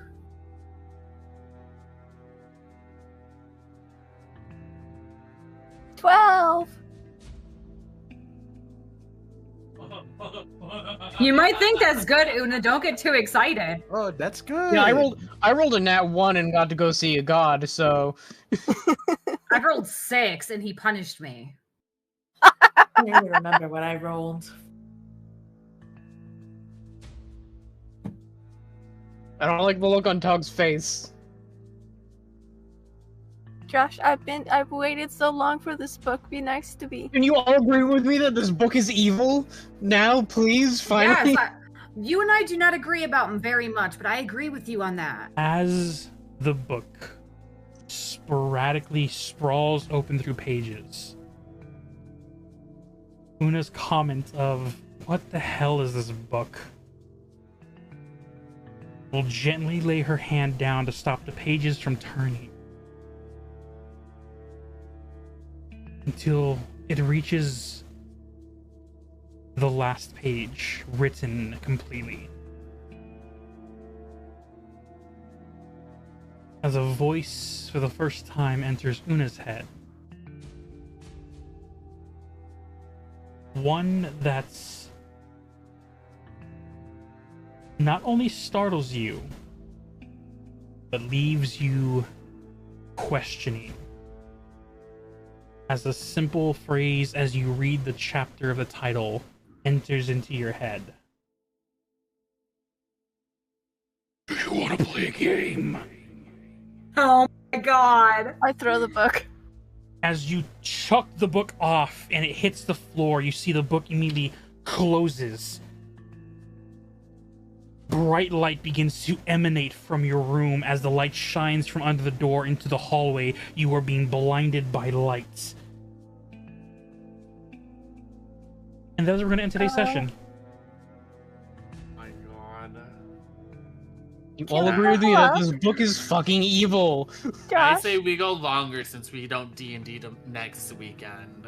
Or the weekend I think that's a good place to cliffhanger it. No. Especially if we don't play for another month. I actually... Go ahead. I kind of want to leave it there for suspense. Oh Because my the God. moment what happens next happens, I know players are going to react a certain way. But I kind of want to leave this... I'll leave it up to group vote here. Usually I'm against playing longer, but this day I'm feeling up to staying longer. Me too. Y'all are gonna hate me. I think we should cliffhanger it. I think it'll do better. Sinjiro just... That's 2 for 2. What do you think, Valindra? Valindra's just leave. Valindra would want us to play longer. As he is Tell permanently... Valindra.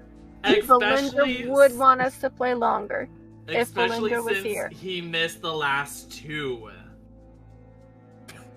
Yeah, Okay. he would want to gonna play say longer no, if he just was to tie awake. it. Or maybe Valindra would Just want to us tie to, it. to Why do you hate me? wait. I'm No, going maybe to... Valindra would want us to wait because then they could actually be here for the exciting thing. I think Valindra would want us to go. I'm going to flip a coin. We're No, not going to well, go... I also haven't voted. Yeah, let's Polly Yeah. vote. No, let's end it. Wow. Send it. Boo, Polly. Wow. Okay. Taking the... Yeah. Flip the coin. Yeah. let Polly vote. What, Look at his vote. Flip the coin. Tie it Flip again? the coin. We say this, Well, I but haven't it's said- not I like haven't we're said my aren't piece. all gonna sit in voice chat for another hour or so playing Minecraft. Who knows? So, in the meantime, for now, ladies and gentlemen, thank you for watching the story of Platinum Star City. We will not be going live next following Saturday on the 24th because I'm gonna have a wedding to go This is to. why you're so mean. I am suspenseful. It's the illegal cliffhangers that we all hate but also love. So, because we're not on the That's what you get for 24th, going to a wedding. fair. Our next session will be on Saturday, June 7th. Ew, in June? In June. Ew. Yes, please be June. I want it to be fucking June. What a world. Why do you want it to be June? Because I don't want to be looking at dead people anymore. I want to look at tax forms. There's fair. questions here that we'll have for later. There's a lot less dead people with tax forms. In the What meantime, do you do?